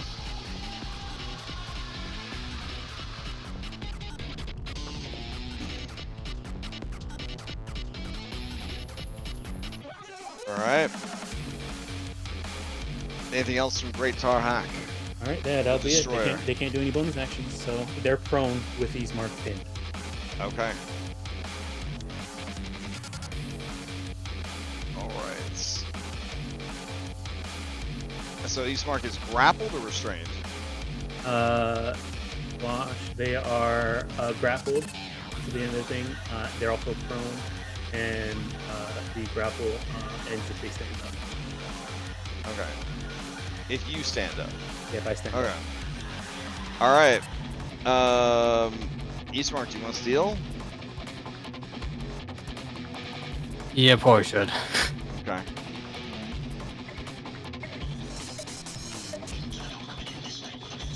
You're strong enough to lift me up, little person. I think Ismark actually can. Yeah. Nice. At least how I got him built currently. Yeah, I think That'd he be can. pretty. That would be pretty sick. I don't know. All right, so what? Athletics to get out under you. Yeah, it's Okay, here we go. Well, he's got He's pretty- shitty reach. If you just want to try and shove him away, I'm just saying. But it's like a row him away, right? Because he's prone. Oh yeah. Yeah. I mean, that might work out better. Yeah, we'll roll Great Tar towards Strahd. Get away. That's But that one against contested, right? I athletics. guess. Is it contested or are we doing DCs? I guess Oh, wait, it's wait, wait. contested So this- since it's a shove, so right? Shove is Yeah, shove. considered. I'm looking at the world patch. Shove is considered an attack roll. It benefits and is penalized by all things that affect attack rolls. You can make a shove attack using your unarmed strike, but it does no damage. It only causes the effects listed below. With this option, creatures that use special shove attack with the player's handbook to force a target to the side rather than away. The attacker has disadvantage on its strength.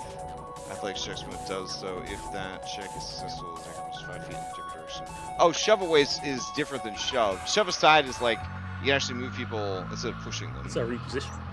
Yeah. Okay, so yeah, this is a normal thing. All right, Or yeah. A contested, so roll it athletics. Yeah, so you got to beat that. Oh my god. Okay. Okay. The one of the heads smirks and chuckles. It can grant But any it was ally fun. an inspiration point. And You one have of his no head- allies. and one of his head- oh. All right, fair enough. Ismark, that only counts as one of your attacks, right? As a fighter, because you can do Yeah. you can replace an attack with a shove. True. Do it again, Like, or are you gonna start beating him? I'm seeing if I had anything to give you advantage on this, but no, we'll just shove him again. Okay. That's better than me trying to hit him while prone and he's prone. I mean, technically, you have a better athletics than this dude. There you go. What? What? Okay, yeah, he just waits there. I'm not doing this on purpose. Divine, a god. No, so Likely you story. You noticed yourself, Dom. He pats himself on the back. Oh, yeah. Finish on me! Yeah, one of the heads is like, oh, good job.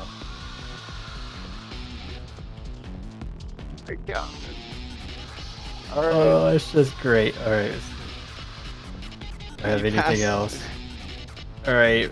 After that, I will bonus action catch my breath. I'm gonna need it. Okay. You hear Rahadin state, Strahd, man, this doesn't seem to be going very well at all. You still have confidence in these outsiders' ability to complete the ritual? That's the victor. Strahd just stares at Rahadin like, bro, we've been my adopted brother, we've been together for a long time, but like, I will fucking take you out of this world. Shaylor is looking at Strahd like, do it. Alright, as you pass the victim, they're going to use legendary action to do hands off. Okay. You stand up. Now that you Oh, know the out of the way. Oh, that's a flick. Okay.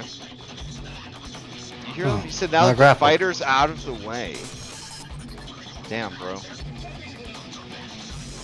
It's actually pretty well done on your part. The timing. All right. Let's see. Victor's going to strategically move further down the hallway. Victor does not consider himself to be good in any way, just so you know, on this voter's registration card. So, I just realized something.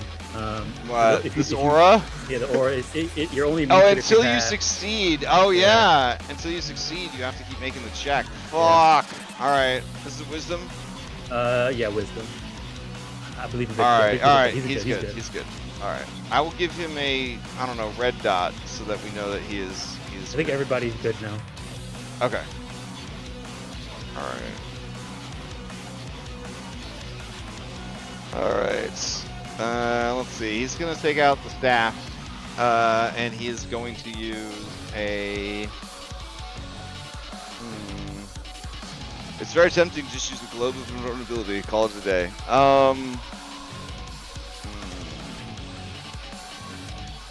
Is there any of these saves that he thinks that you might possibly... Oh, you know what? He will do a history check as a bonus action. Okay, he only knows the stuff about giants. So what he remembers about giants is that they're mentally not very good and they're not very dexterous. Not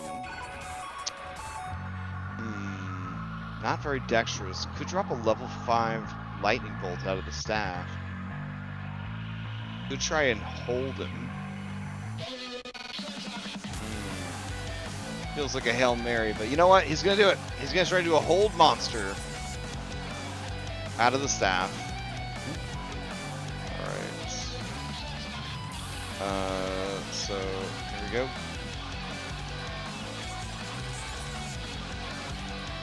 He doesn't have, yeah, he doesn't have magic. He doesn't have magic resistance. But, Nope. Alright, so, and hold on, let me check. And it's, not Paragon. Okay. Yeah, he just gets 3 of these and he's like, nah, no, I didn't get affected by it.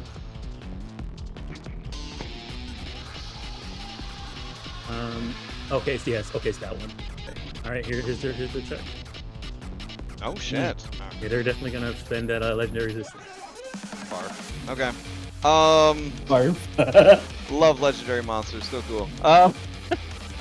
Victor is like mutters to himself, That was some bullshit. Let's see, Ismark's already gone.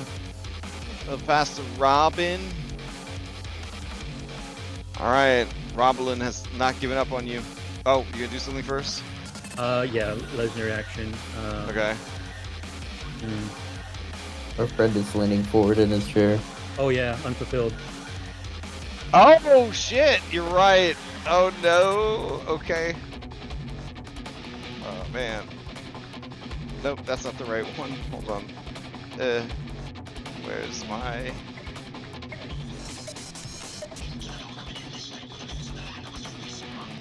We don't really roll a lot of wild magic surges in this particular game.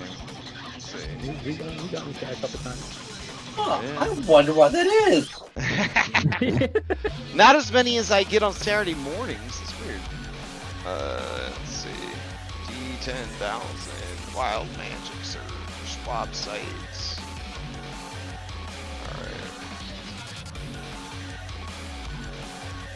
Oh no. Please don't reset the... Well, maybe reset the dungeon. I don't know what that would do to Anne.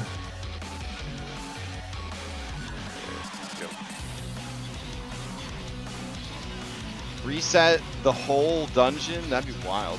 Alright, let's Who would see. put that on a table? Let's see. Technically, we have like 50,000 results now because people keep making their own D10,000 tables, and when I'm not using the one in Foundry, I just randomly grab one. So we have no fucking clue what it's gonna be. Let's see. There we go. Oh, wow. Okay, somebody drop me a D4. All right, let's take the 3. You guys notice Victor looking a little ripped. You know what I'm saying? 12 strength wizard right now. His strength went up by 3. Thank you very much. Wow. Yeah. That's an awesome wild magic sword.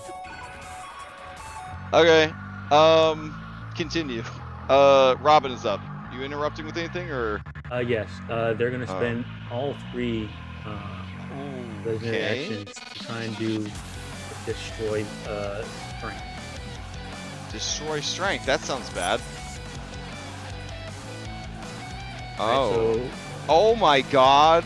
Alright, it goes off of your DC. Okay.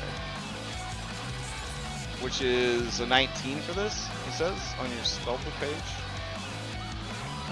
so far everything has been roughly 22, but yeah, I guess 19 if it's spell. Yeah, it's spell. Oh yeah, it's right there. Yeah, it's on your spellbook page. Okay, yeah, 19. Alright. So you just Ray of Enfeeble everyone. Within 120 feet. Okay. It is a spell attack, so if it does not Exanther though, right? Because you know, he works here. He's just, you know, just hanging out, right?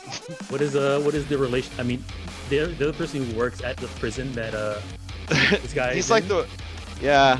All right, that's fair. Yeah. Oh no, but not thought though, right? I don't think he even realized thought. Yeah. exists. Okay. All right. Fair enough.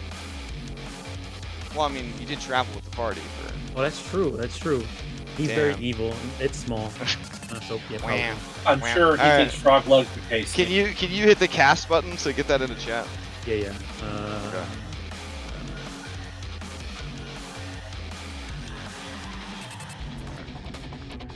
Why is it make an attack roll? Because you actually do make an attack roll.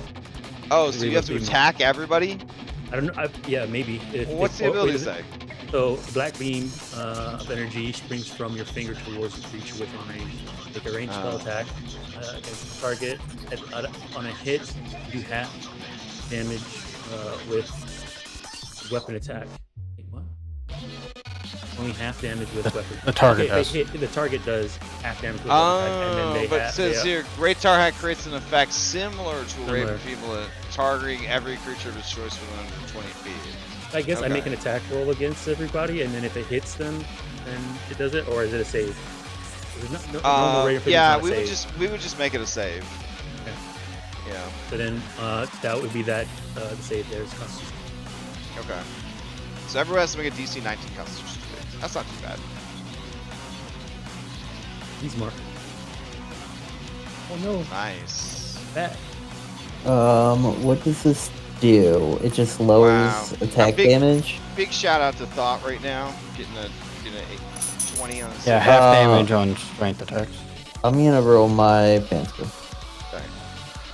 Well, I mean, on strength attack. David, you still have you have the camera selected, I think. Oh, really? It does. I mean. Yeah. Oh, they use strength. I don't care. That one. Okay. People away. Yeah, it would be a +2, so it would have been a 3. All right. So whatever. But you do get an interrupt win. So there's that. All right. Interrupts. Oof. Okay. So how much damage do I take? Because that interrupt point may not mean a damn thing. It doesn't. You don't have to take any damage. You just Brave Enfeebled. Yeah. So if you do anything that has to do with strength attacks, it's half damage. Oh, okay. So you don't do anything with strength attacks, so you're okay. Right. Here, I'll just put a poopy on you. There we go. All right, and then these two have to make theirs. There we go. Robin. Con. It's con. God damn. This would have been the session to try to kill this man, because he's rolling like absolute trash. He's been rolling like trash since we got him. Yeah, it's oh my god, and he falls down. Wow. One of the head turns and just chuckles at him. Damn. All right. Small people. Damn. All right, and then that causes another thing, extreme favor. All right, well the round's almost over, but this could benefit Wayne going into this his turn, and Robin. All right, Robin's got to make a con save. Maybe it's just me. I'm rolling like shit. All right. Robin is affected by the enfeeblement, and she does make strength attacks, but she's refusing to attack Anne. So, all right, we got all that sorted. You can put the poop on me. Oh, all right. That's something I did think I needed to ever hear, but I'll put the poop on you. There it is. Hey. All right. You did before in Spell Attacker. Oh, that's true. That was we don't talk about that. Yeah. All right. Robin is up. Robin is going to once again try to get through to you. I'm just gonna tell you to remember that. Hold on.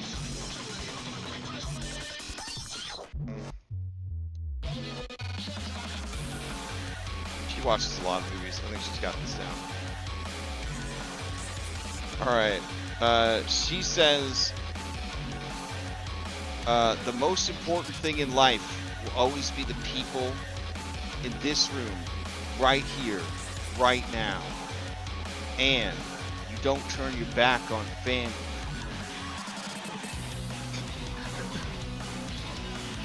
Alright, I have to ask, was Anne a fan of any of the Fast and Furious movies?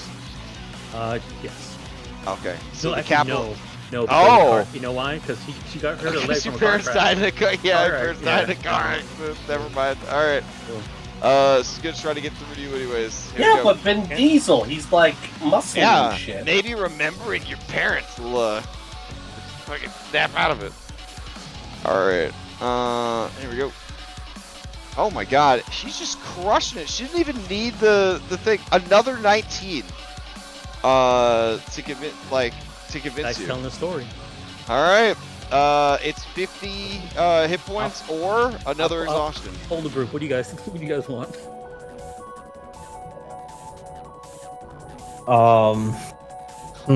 Well, if we get you to 10 exhaustion. I know. That'll but kill, that's- yeah. Yeah. Strahd's tried too. I mean, you see the monster's health. I look at him, I see barely injured. You know, like I vote exhaustion. There you go. I mean, you guys There are you doing. I'll say okay. you guys doing some pretty decent damage. It's just that those are like a lot of crits if you get. Yeah, they were a lot of crits. Bro ain't done. He's in his perfect. He's in his sniper perch now. Double disadvantage. That's when the real pain starts. Honestly, probably the damage, because we're gonna have to get you to like exhaustion 5 before it's actually noticeable. That's my vote. Anybody else? we can do that. That's one exhaustion, one damage. Okay. All right. Deal yourself 50 points of damage. Oh, you're actually had lost 100 health, right? At this point? Yeah. Okay, so one of your 5 heads would have gone dormant when you hit that 100 hit point threshold. Okay. So that means the. Okay. Yeah. All right. Yeah. One is down. Okay.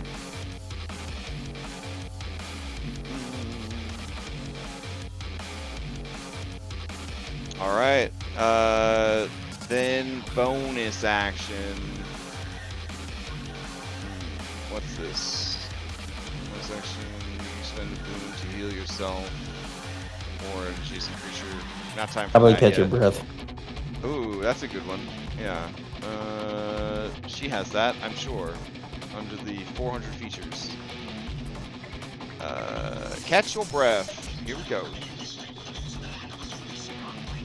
What? 6 hit points. Alright, we'll take it. I mean, it's only A5E. It's not broken. Yeah, right. It's Yeah. the first level A5E Yeah. thing. They must not have been paying attention to that one. All right, Robin will pass to Wayne. They don't have no more electric action. And Wayne, she'll say, keep the pain coming. It's working. Which is weird, right? Because she doesn't want to fight Anne, but you know, it's like, okay, if Wayne fights Anne, Okay, somebody's got to. Right. So I'm incapacitated, so I lose my actions for the turn, right? Incapacitated shit, yeah, you yeah, lose your actions for the turn. Yeah. Round. All right, so the excruciating pressure of essentially a city bus being parked on top of you. Your eyes bulge, your internal organs start to rupture, and you lose the turn, but then regain essentially consciousness. You are still pinned underneath this hammer. Take 3 force damage. 3 force damage. And you control initiative going into the next round, but yeah, we are at time. Yeah, we are. Do I get to take bonus actions or just no actions at all? So incapacitated is the secret worst stats effect in the game, which nobody really paid attention to until Tasha's, because Tasha's introduced a bunch of shit where they were like, dang, we've pretty much done everything there is to do. Wait, what's this incapacitated? We haven't touched that. And so all the monsters that were released before Tasha's, even the boss monsters of campaigns, didn't have resistance to incapacitated, even if they had it to like stunned and paralyzed. And so it was kind of like a big like loophole game changer for a little while. But yeah, an action and a bonus action are considered actions. They fall under the same family. The only thing you can do while incapacitated is move. Yeah. Which you can't do because you're pinned underneath the hammer. Yeah. All right. Oof. All right. You.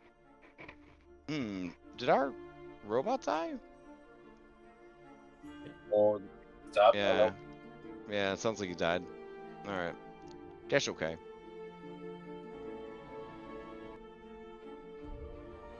Oh, I kind of hear it. Yeah, it's just coming in super low all of a sudden. All right. So you guys are in the middle of this fight against Great Tarhak, the 5-headed destroyer. Sort of like when Jesus walks on the beach with people, Great Tarhak has been here since the earliest days that you entered Barovia. They sensed in Anne something powerful, something they could use, and they were the force that saved Anne from the blood mist. They've been incubating inside of Anne, and now they are dominating her soul and body and taking out that aggression on all of you. There are 2 others in your party that have been compromised by Dark Passengers as well. So you have 2 more of these that you must purge. I will point out, there are, I believe, 18 entities in the Amber Temple. They are all optional boss fights. I would dissuade you from trying to defeat all of them. And maybe just focus on the ones that are affecting your group directly. The power of anime! It is important to note that those same dark powers that are imprisoned are willing to grant you their strength and power if you would like to take it. It's very simple. You just go up and they'll give it to you. You don't have to do anything. This is free. This is free superpowers. Like right in this room over here. If you knew the password, you could get to this room over here. I mean, I think I might know it. You think so? You have an inkling of what it might be? Man. So, I am humbled by the dice of Dungeons and Dragons, because, like, if ever there was an opportunity to try and kill Strahd and Rahadin, I feel like it was this fight right now. But also at the same time, how would you kill him and still survive, because you got this fucking shit to deal with? What but- good to get past the 5 heads right? at our current pace. Yeah. What a situation. What a situation to be in. All right. Well, also Dom, great job. Being a bad guy. I mean, Yeah. I like running big monsters. Yeah. All right. We will pick this up next week. We're not going to do a vodcast tomorrow because there's a new Final Fantasy expansion. Because it's been like 3 weeks, right? So that's generally when they release it every like 3 weeks or so. No, it's been like a year, right? Every year there's a new one. Every 2 years, there's a new expansion. Oh, it's already been 2 years. God damn. Yeah. Where's the But time go? they update every like 3 months, like continuously. Oh, okay. That's cool though. That's cool. If only Warcraft did something like that. Yeah, that'd be crazy. Their new stuff. They're trying to copy. Final Fantasy with their story stuff now. I hope so. They need to get their shit together. I've been hearing good things about it though. I'm tempted. Just to go back. Just go back. You play it. You leave. Might try to like peer pressure Will into doing it. Like like that's how they like to play Warcraft. I don't know. All right. Anybody have any announcements before we adjourn? I put out a listing for the Starfinder 2E playtest, field test. Apparently, they at the same after I posted up, they actually released that the actual book, the playtest full-on book, is going to be released in July. In July, so. But I'm not sure. We'll see how I feel after we do this playtest encounter. I might get the book and just actually they have like a actual playtest adventure inside this book, like a full-on adventure. So see how I feel about Pathfinder. Starfinder 2E. I really like it. Which so far I think I do, and this field test goes really well, and I might get that book and try and run some adventure. I'm always a big sci-fi person. Sci-fi fantasy is right up my alley, so good for that. But yeah, so I put up the listing. I have 2 times: next week Wednesday or this Saturday. I don't think so far I've gotten a lot of next week Wednesday instead of this Saturday. So I think I got 3 people who are down to do next week Wednesday. So there's a spot opened up, and one person said that if somebody who really wants to try out Starfinder and is new and hasn't done too many games, they'll step down for that. You can it's kind of like 2 spots left for next week Wednesday at 8. I run a Curse of Strahd game at 8 p.m. on Wednesdays. So. Yeah, that's true. Yeah, but I am curious to see how it turns out. And then I was gonna play this Saturday, but we think 95% sure that we're gonna be playing Tales from the Loop on Saturday. I mean, depending on how it goes, I might run it again. It's only 2 encounters, so once I have it set up and have the people already set up, then it's really it'll be really easy to run. All right, fair enough. Well, anyone else have anything before we adjourn?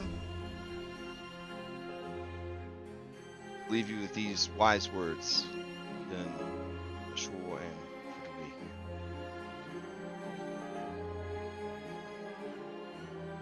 All right. Oh wait, hold on. What did I was spying secretly, or not so secretly through chat. What do other GMs do when the session's over? Something called aftercare. Right. All right, stream. Point out something positive.